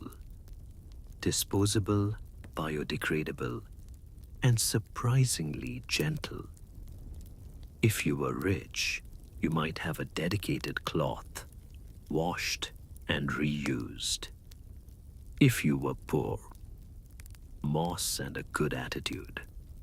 Either way, you didn't just rely on nature to clean you up. You planned ahead.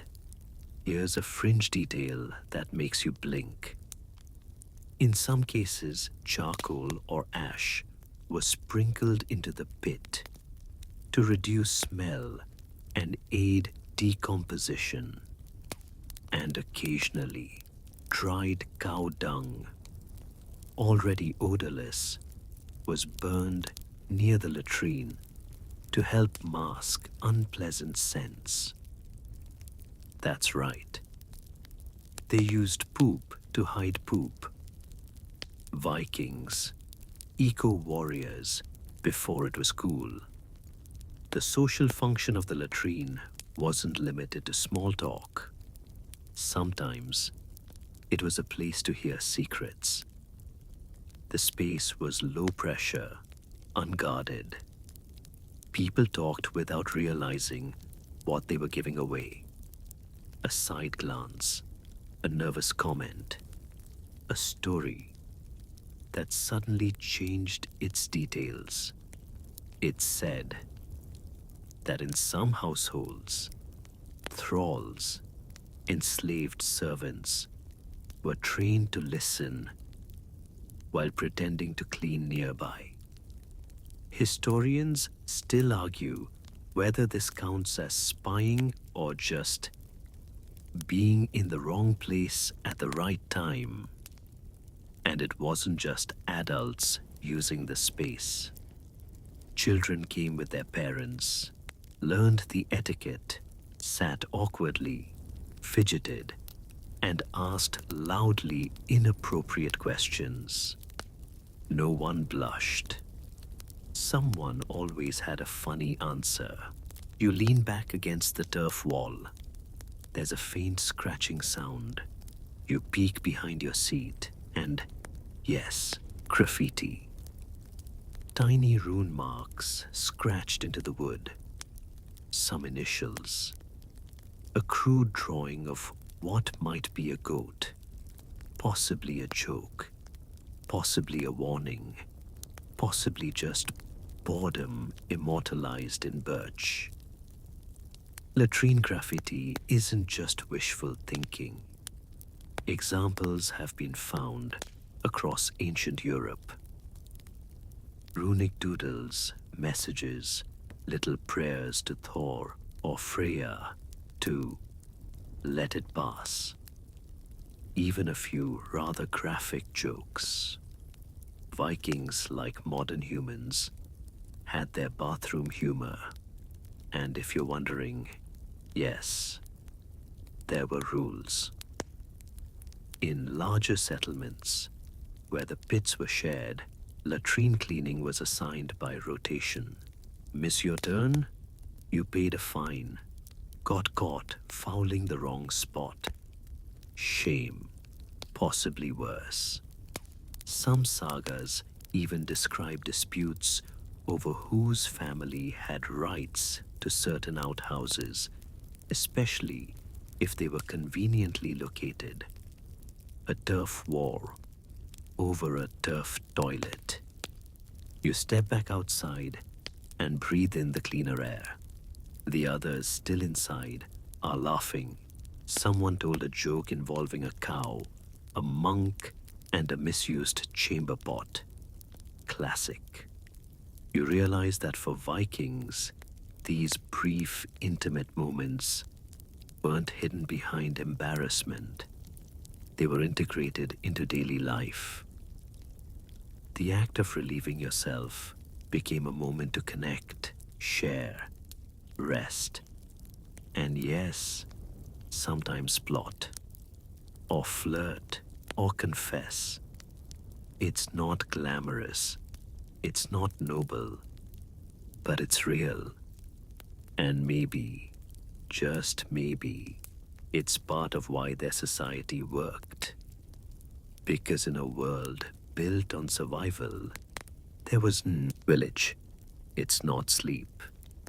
It's stillness. The kind that follows a long day of work, storytelling, eating, and laughing in the most unlikely places. You sit on a log now, just outside the boundary fence, overlooking the darker edge of the settlement. A row of turf-covered pits lies nearby. But these aren't for cooking, or even just communal use. No. These are family latrines. And in Viking society, that meant one thing: property. It might surprise you, but in the same breath that Vikings spoke of honor, bloodlines, and glory, they also had very firm opinions about who had the right to poop where. Welcome to the weird, surprisingly strict world of latrine law. Yes, it existed. Let's start with the basics. In towns and larger villages, shared pits were common. But in smaller communities or rural farms, families often had their own latrine trenches. A sunken pit, stone-lined or reinforced with timber, with a wooden structure over it, and sometimes even a lid. Not for privacy, for ownership.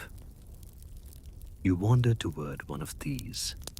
The turf is pulled back slightly, and the wood cover bears the faint carving of a family mark, a personal rune symbol like a signature.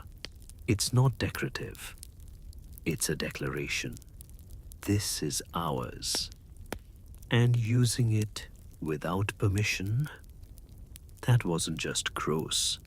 It was a legal offense. Scandinavian law codes from the era, especially Icelandic sagas and legal manuscripts like Gragas, mention specific rules about waste disposal boundaries. If someone built their latrine pit too close to another person's home, especially upstream or upslope, they could be sued for nuisance or health risk.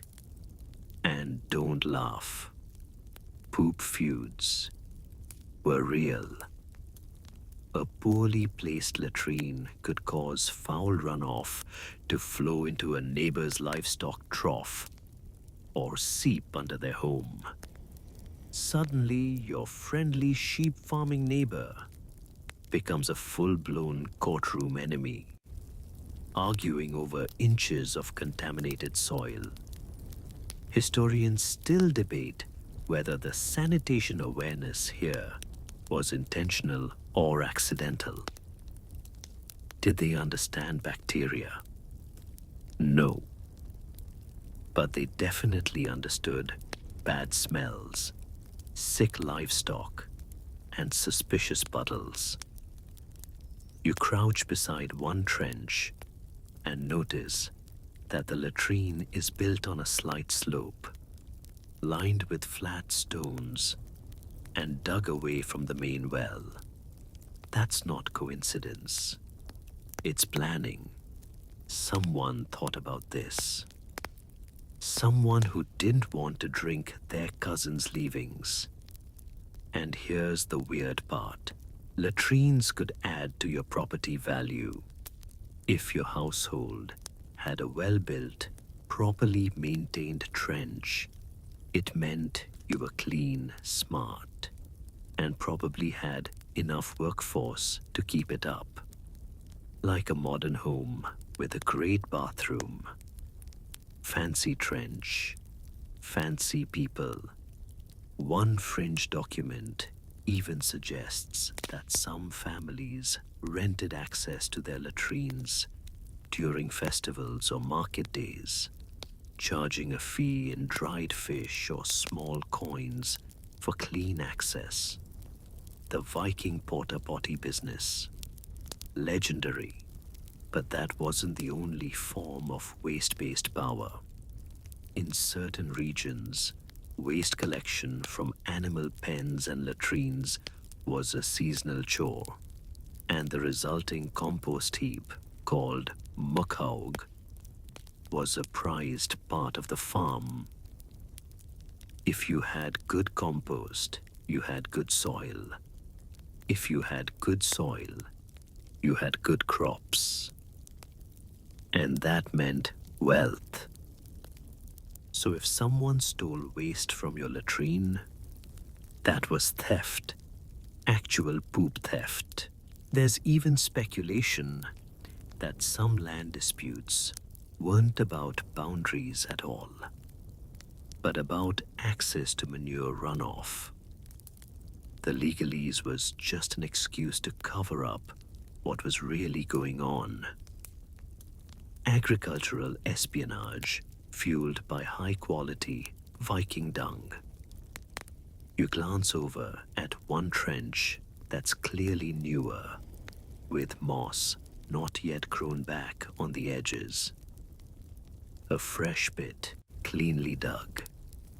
That means someone moved in recently, expanded a household, maybe. The act of digging a latrine was part of claiming land, like planting a flag or a flagpole. A very unfortunate flagpole. Children were taught early which latrines were theirs. Trespassing, especially without asking, was a serious offense. It could damage relationships, break up trade partnerships, and even spark feuds. One saga tells of a man who, after being insulted at a feast, relieved himself in the host's private trench out of spite. The host responded not with a duel, but with a lawsuit. Apparently, even in the Viking world, some things weren't worth stabbing over, but were very much worth suing about. That's not to say every latrine trench was defended like a treasure chest. Some families shared, some didn't, but the rules were clear, and they were enforced by local assemblies. The thing where disputes were settled with witness testimony, fines, and sometimes public humiliation. Imagine being called out, the spring assembly, for being in the wrong pit. You'd never live it down. You sit on the grass now, staring at those trenches, and feel a strange respect for them. These weren't just holes in the ground. They were boundaries, markers of family, space, law, and even power. They represented something rare in early medieval life: control over your environment.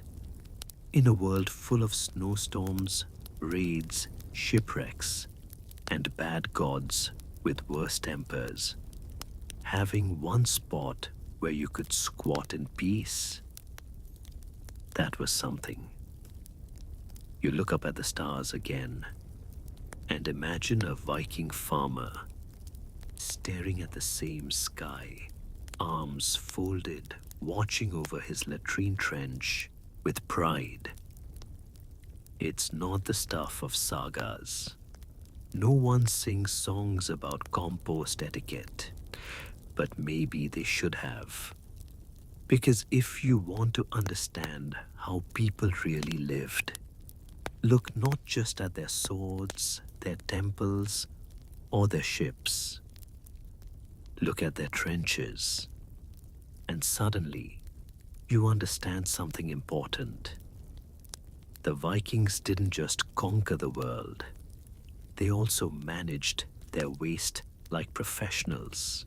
You rise from the edge of the trench field, brushing soil from your cloak, and glance to the horizon, where the silhouette of a Viking longship tilts gently in the bay.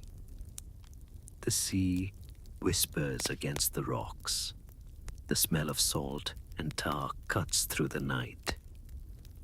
And suddenly, you're not in the village anymore. You're on board. Because even at sea, when waves were high and meals were salted, the Vikings still had to deal with the most unyielding fact of life. Nature calls, even in the middle of a raid.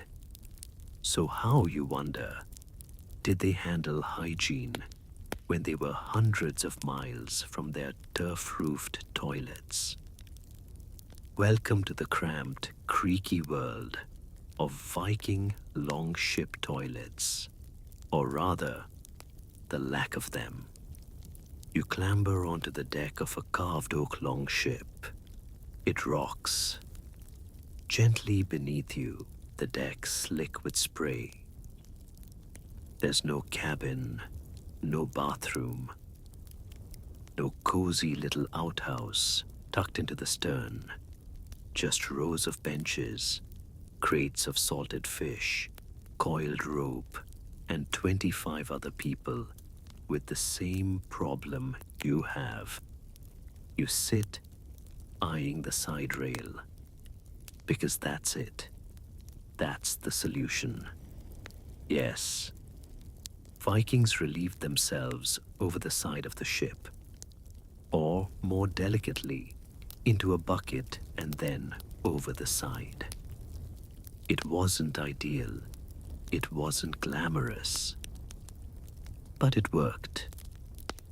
You imagine the scenario. The ship rocks, someone grunts. A comrade holds their shoulder for balance, and down goes the bucket. A moment of quiet concentration, a prayer to Njord for steady tides. And then, splash. Problem solved, sort of. Some sagas make subtle references to these routines, using phrases like casting offerings to Ran, the sea goddess, that were probably tongue-in-cheek references to mid-voyage bathroom breaks. Others don't mention it at all, perhaps out of respect for your imagination. But how did they stay clean during long trips? Well, for one, saltwater scrubs a lot. On calmer days, the Vikings would strip down and wash with seawater. Chilly, yes, but better than letting grime build up. A bucket, a handful of moss or a rag, and a quick splash under the rising sun. No privacy, no shame, Everyone did it, and they brought supplies. 2. Bags of moss, fat-based ointments, vinegar solutions, and in some cases, small clay pots of scented oil. That little pouch hanging from a sailor's belt, probably not full of treasure, probably full of herbs to dab behind the ears, under the arms, or anywhere that smelled like old fish and regret. You reach for a small bucket tied with rope near the stern. Inside, the water is cloudy, mixed with charcoal and birch bark. A makeshift hand-washing solution. After meals, after toilet duties, before prayers, someone would dip their hands in here. No soap, but antiseptic enough. Fringe find. A ship burial in Oseberg, Norway, included grooming kits with combs, tweezers, and even nail cleaners. That wasn't just for the dead. Those tools were used in life, possibly even at sea. A Viking sailor might spend a quiet hour cleaning their ears while the sails caught wind overhead. But the biggest hygiene challenge wasn't the bathroom, it was lice. Crammed together on a longship for weeks, sleeping under damp furs, sharing cloaks and beds. Lice thrived in those conditions. So what did they do? They combed daily, fine-toothed combs made from bone or antler were carried by almost everyone. A little fire by night, some soft muttering, the quiet click-click of lice being flicked into the flames. It's oddly intimate, a ritual as important as praying or eating, and occasionally a social one. Friends checked each other's hair, lovers picked through one another's braids. It was gross and weirdly sweet. Some scholars believe Viking crews had hygiene rotations. One group cleaned, another cooked, another kept lookout. Everyone washed when they could. Everyone participated. Because no one wanted to share a bench with someone who smelled like fermented cabbage and despair. And what about the ships themselves? Between journeys, longships were scrubbed down with seawater, sand, and animal hairbrushes. Any waste left behind was scooped out, and the deck scrubbed with brine to disinfect.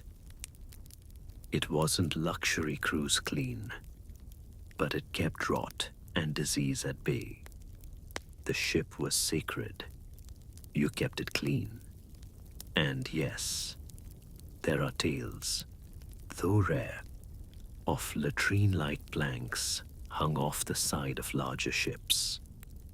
A sort of medieval porta potty on a rope.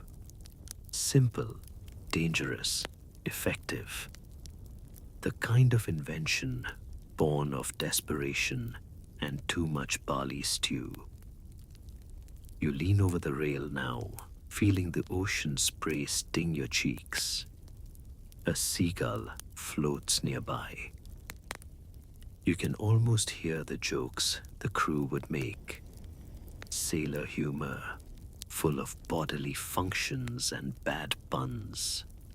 Someone probably carved a rune into the deck that said, "Don't look down." And in the midst of it all, they managed to keep going.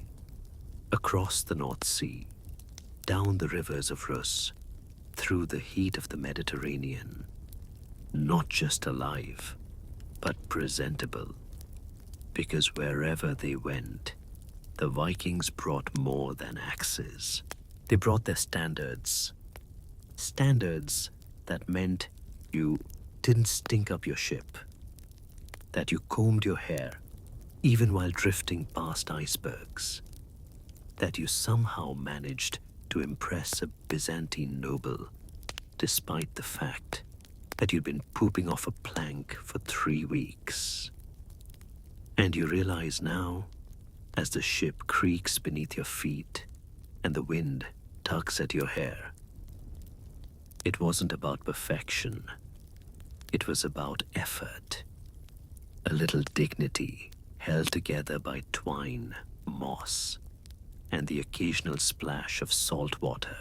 The sea breeze still clings to your skin as you step off the longship and back onto dry land, your balance slightly wobbly from the waves. But what awaits you tonight is not another trench or scrub bucket. No. You're about to peek into something far more private, far more human. Because even Vikings, battle-hardened, wool-cloaked, sea-sickened Vikings, had bedrooms of a sort. And what happened inside those fur-draped corners wasn't all about sleep. Tonight, you step into the Viking boudoir. Don't expect silk sheets and rose petals. Expect bare skins, body heat, and a surprising amount of attention to scent. You duck into a dimly lit side chamber of a longhouse. It's sectioned off with woven cloth panels or, if the family was wealthy, carved wooden partitions. Inside, a raised sleeping platform layered with furs, fox, wolf, sheep. The air is close, warm, and smells faintly of mead, resin, and herbs. A young couple sits side by side on the furs, whispering. The woman braids her hair slowly, her fingers scented with lavender and goose fat balm, applied to smooth flyaways. The man rubs his beard with what looks like whale oil mixed with pine sap. Both are trying. In the Viking sense, you smile because romance was very much alive in this world. It just wore fur and knew how to sharpen a blade. Courtship began at feasts, markets, or yes, communal sweat lodges. Once interest was sparked, it moved quickly, but not without ritual. A potential partner would bring small gifts, carved combs, scented pouches, a polished bead, or a bit of rare cloth. If accepted, the token was tied into a braid or worn near the heart. And when the moment came, when flirtation turned to closeness, the boudoir became its own arena. But again, it wasn't only about passion. It was about presentation. You spot a bowl beside the sleeping platform. Inside, soap root and warm water, used to cleanse the face and hands before intimacy. Vikings didn't just fall into bed reeking of battle. They prepared. Clean bodies meant health, respect, and genuine attraction. One fringe tale tells of a man rejected by a woman not for his lack of land or cows, but because his feet were unwashed. A stinking foot could kill romance faster than bad poetry. And yes, they cared about breath. Birch twigs and angelica root were chewed not just to clean teeth, but to freshen up before leaning in too close. Nobody wants to whisper sweet nothings while tasting pickled herring from 3 days ago.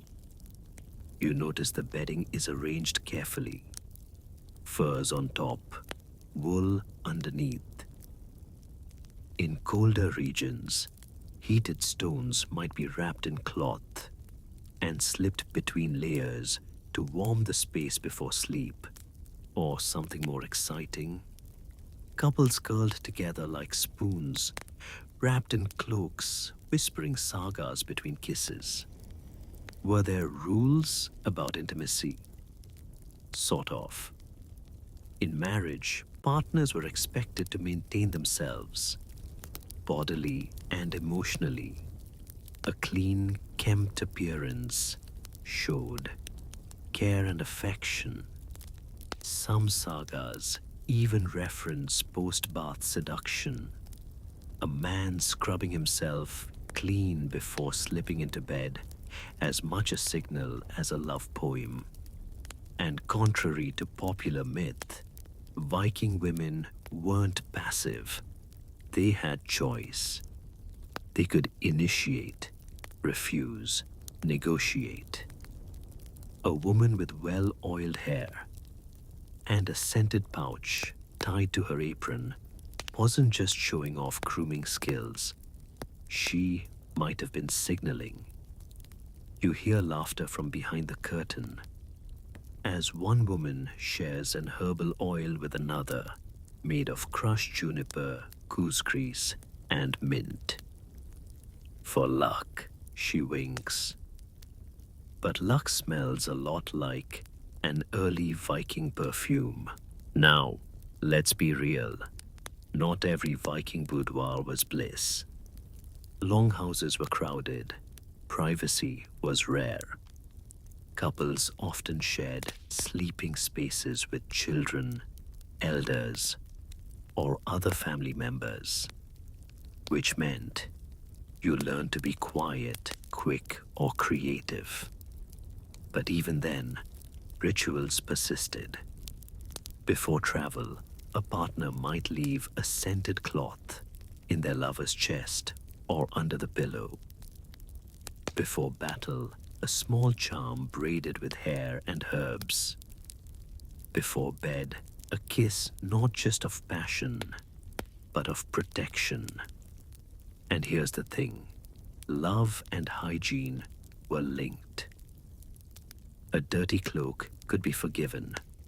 A dirty attitude? Not so much. Cleanliness, effort, and scent showed respect. They showed you valued yourself and your partner. A stubble cheek brushed with wildflower oil said, "I want to look good for you." A shared bath on a feast night wasn't indulgent. It was foreplay.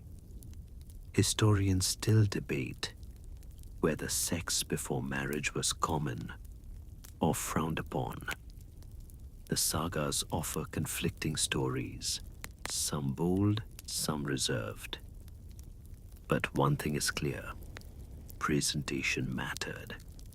Clean hair, fresh skin, sweet breath. Whether you were courting, betrothed, or simply close friends, warming the furs for a cold night, hygiene played a role. And of course, fertility rituals included bathing. Women seeking children might soak in herb-infused water, scrubbed by elder relatives. Men too had rituals for readiness, involving saunas, salt rubs, and whispered blessings. Whether it worked, who knows? But belief and care went hand in hand. You close the curtain behind you and leave the boudoir gently, letting the couple fall back into their quiet. The air outside is sharper now, the stars brighter. You'd never thought Vikings could be tender. But here they are, scrubbing, oiling, gifting, braiding, and caring. Not just for survival, not just for show, but for love. You make your way through the quiet village. your breath fogging in the night air, the last notes of a love song drifting from behind a longhouse curtain. But tonight's not just about flesh and furs. There's something older at work here, something stranger. Because to truly understand the Viking approach to cleanliness, you need to step beyond steam baths and soap root. You need to walk into the realm where scrubbing becomes sacred. Welcome to the hidden world of magical hygiene. At the edge of the village, near a grove of twisted birch trees, you see them, tiny carvings arranged on a flat stone, shapes, symbols, runes. And beside them, nestled into a leather pouch tied with braided cord, sits a soapstone amulet worn smooth by years of use. This wasn't for washing dishes. This was for warding off disease. In Viking culture, cleanliness wasn't just physical, it was deeply spiritual. To be filthy, smelly, or infested wasn't just a social embarrassment. It could be a sign that your soul was vulnerable, that spirits, both good and bad, might slip in where soap should have gone. So they fought back with rituals. A woman dips her fingers into a shallow bowl filled with ash and herb oil.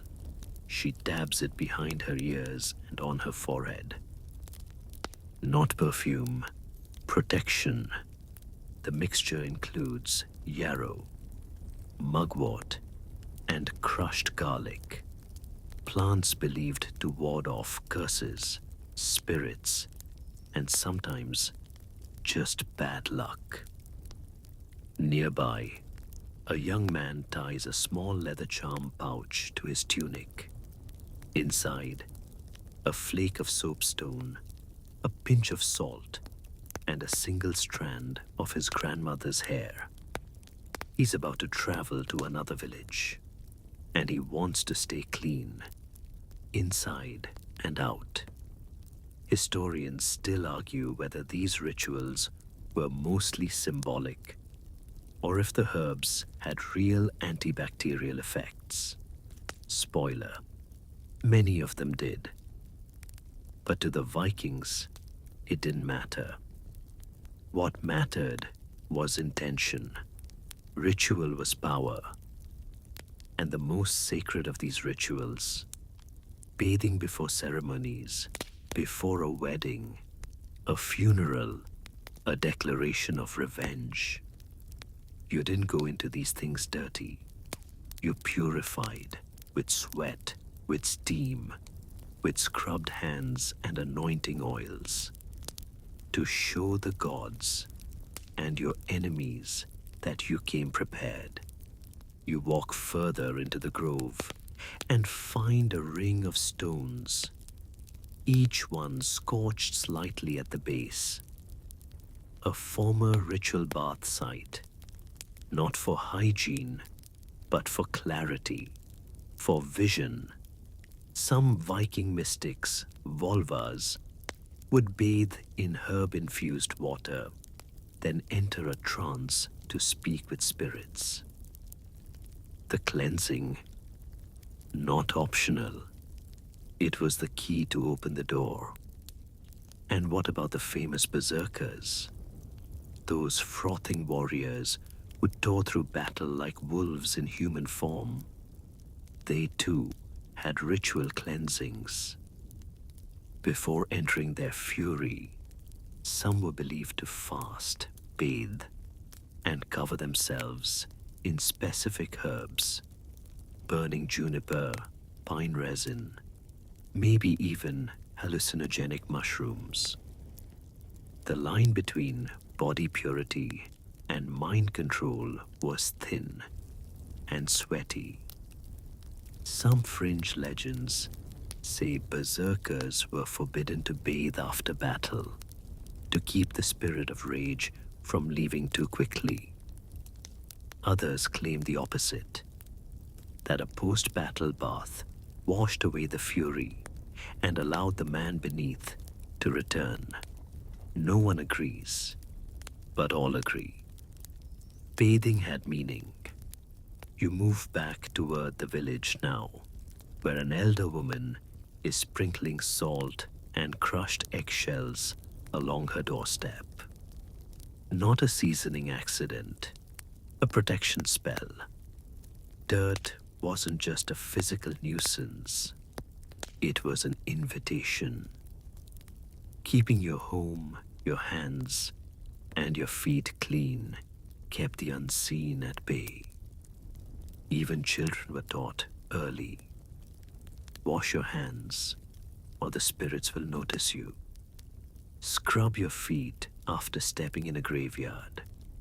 Rinse your mouth after bad dreams. And then there were the midwives.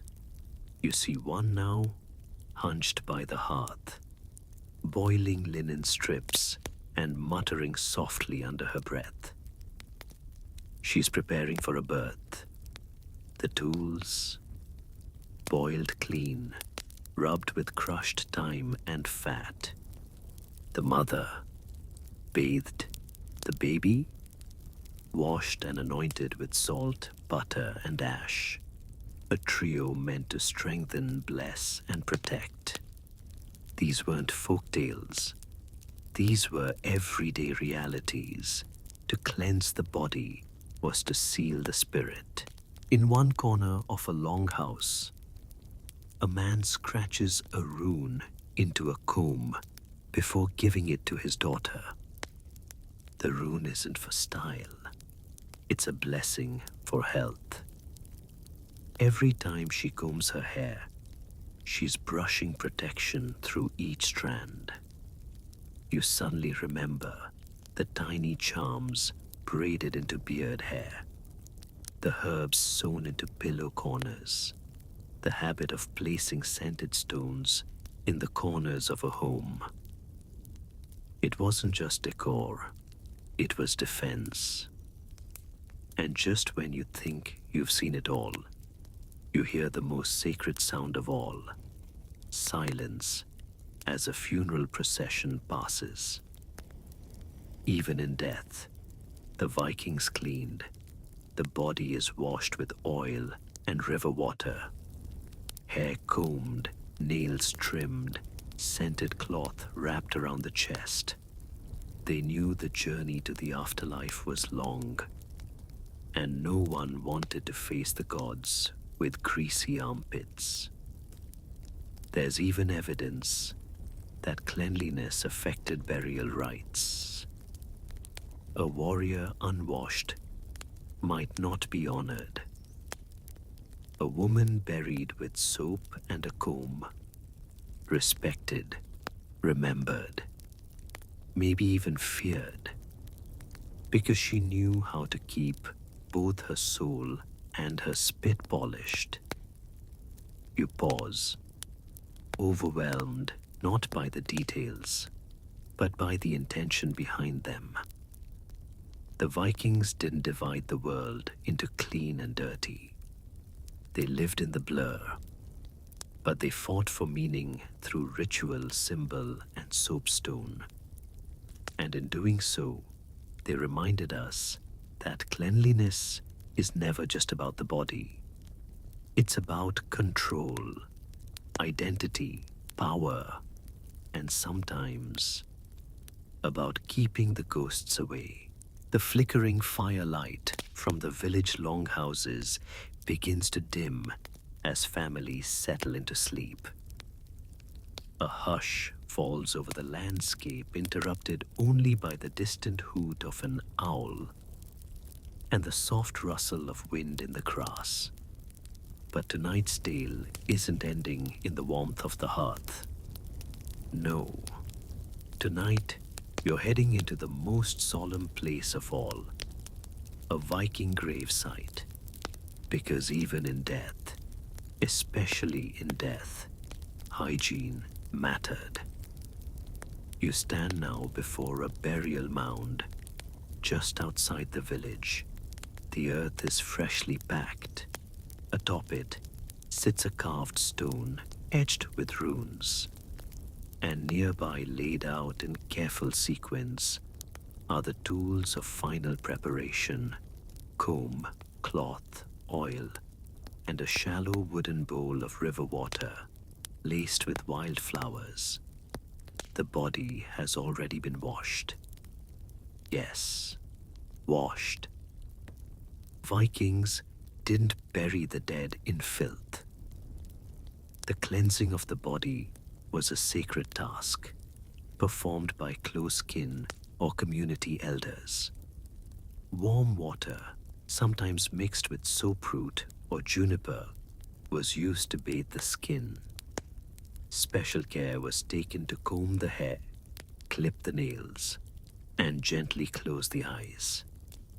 If wounds from battle were present, they were dressed, not to heal, but to preserve dignity.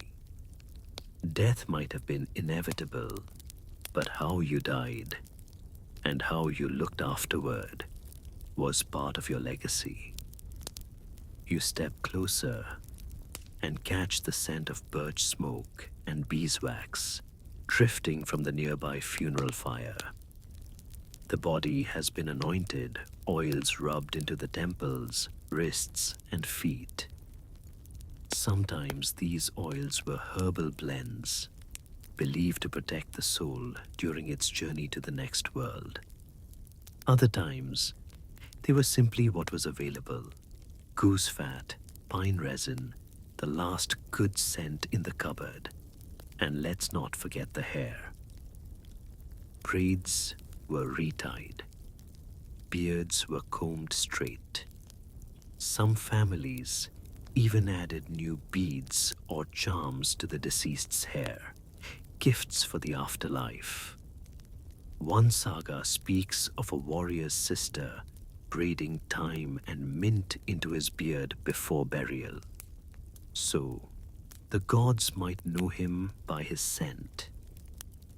You watch as a young woman now lays a grooming kit beside the wrapped body: comb, nail pick, a smooth piece of soapstone. It's not superstition, it's care. A reminder that the person once mattered, that they were seen, that they had a life of morning routines, bath days, and someone who brushed their cloak smooth before meetings. Historians still argue whether these rituals were for the dead or the living. Were they truly believed to help the soul? Or were they for comfort, for closure? The truth probably lies somewhere in between. Vikings believed in appearance as power, even in death. Cremations, too, were deeply ritualized. Bodies were burned on a pyre, often after being washed, dressed, and scented. And even here, the same patterns reappear: a clean tunic, an oiled beard, a brooch fastened properly. Not because the flames cared, but because the people watching did. You move through the burial field, noting the differences. Some graves are simple, wrapped in wool, laid in shallow pits with a wooden marker. Others are grand, ships buried beneath the earth, filled with weapons, jewelry, and toiletries. Yes, toiletries. One Oseberg burial included combs, tweezers, even a wash basin. It tells you everything. Even the afterlife, to a Viking, demanded presentation. And not just for warriors. Women, too, were buried with grooming tools, scent pouches, mirrors. Some graves included scented herbs, tucked into linen bags, frankincense, if it could be afforded, or lavender gathered in summer. There's one tale, half remembered, half dreamed, of a farmer who requested his wife burn his comb and scatter the ash on the wind, so my spirit may ride clean and free. Romantic, maybe. Superstitious, certainly. But above all, intentional. Even animals were sometimes prepared before burial. Horses combed, dogs washed. If they were going to accompany their humans into the next world, they too had to be ready. Fringe, theory time. A few scholars believe some grave markers were scented. That's right, scented markers. Soft-smelling moss or flower petals tucked under stones, perhaps renewed with the seasons. No hard evidence survives, but oral traditions hint at this. A way to mark a loved one's presence with smell, not just memory. You pause at a grave whose marker is shaped like a soapstone disc, smooth and pale in the moonlight. Was it decoration, or a final nod to a life spent caring, washing, preparing? Maybe the person buried here was a midwife, or a bathhouse attendant, or just someone who believed deeply that being clean was being ready for life and for whatever came after. And as you turn to leave the field, one final image sticks with you. A family kneeling beside a pyre, brushing the hair of a fallen son one last time. Not out of vanity, not because they think the gods demand it, but because they loved him. And in that act, in that small final moment of care, they gave him one last dignity, clean, combed, seen. Because to the Vikings, the body was a vessel, but it was also a story, and you never know who might be reading.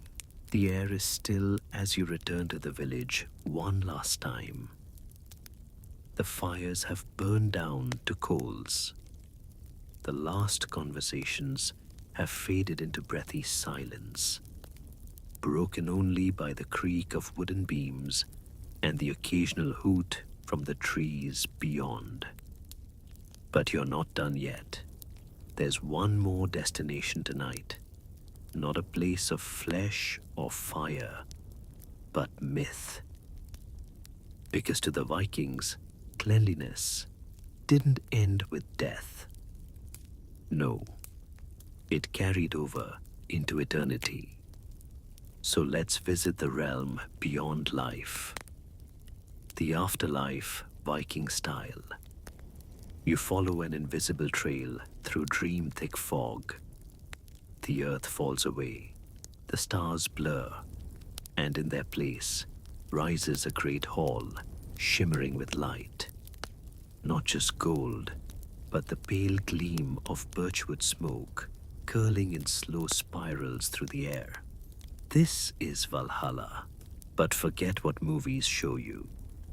This isn't just swords, shouting, and non-stop mead. It's also surprisingly well-groomed warriors. You wander between the long tables of the honored dead. Their armor is polished, their hair is freshly braided, their beards are combed and glistening with oil. Someone's even trimming their nails with a tiny bone scraper while humming.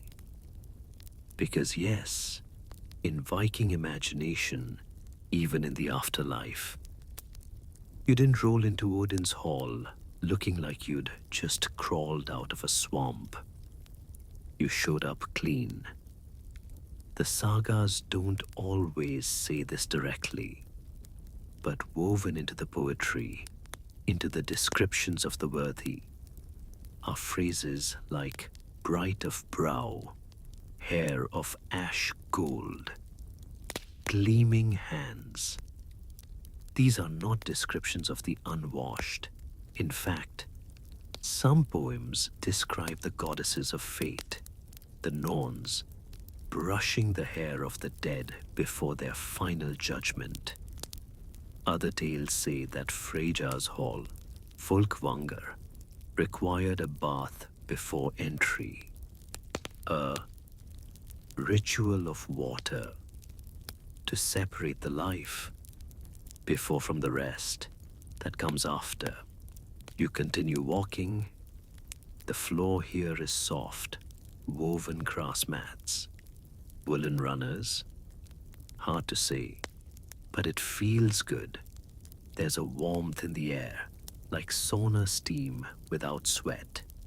And then you see it. A communal bathhouse in the afterlife. Don't laugh. Multiple traditions suggest that steam, warmth, and rest awaited warriors, not just in life, but after. Valhalla wasn't chaos. It was order, cleanliness, and comfort between battles. It was hot meals, warm furs, polished swords, and yes, a chance to soak sore muscles in an eternal hot spring. A fringe belief from later oral traditions says that those who died dishonorably weren't just sent to hell.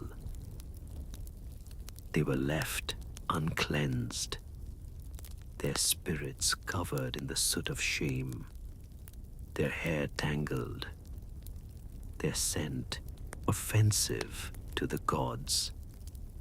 There's no concrete proof, but the imagery sticks, because in the Viking worldview, to be clean was to be ready. Ready for guests, for feasts, for battle, for love, for judgment, and even hell, mistakenly called their hell, wasn't fire and brimstone. It was cold, slow, damp, unwashed, a place where you trudged through endless mist with heavy skin and matted hair. Your punishment wasn't burning, it was decay. So yes, how you lived, how you cared for yourself, followed you long after your last breath. And now, as you stand at the edge of that birch-scented hall, you understand. Cleanliness was never just a matter of health or scent. It was identity. A clean warrior was a proud one. A combed beard meant you respected your ancestors. An oiled braid was a prayer. A rinsed body was your offering to the world. Even now, in the smoky twilight of the Viking afterlife, you feel it. A quiet pride, a deep peace, and a small, strange sense of connection to those who lived and scrubbed and laughed and loved just like you. And now, as the final embers die out and the echoes of ancient steam fade into the night, you feel the weight of it all, soft, earthy, and strangely comforting. The moss under your feet, the creak of a wooden door closing, the scent of birch leaves clinging faintly to your hair. You've walked through a world shaped by survival and softened by care. A world where soap came from ash, where grooming was sacred, and where even a trench in the ground held meaning. These weren't just warriors or wanderers. They were people, combed, bathed, bundled in wool, dreaming under furs, laughing in latrines, and whispering stories in the dark.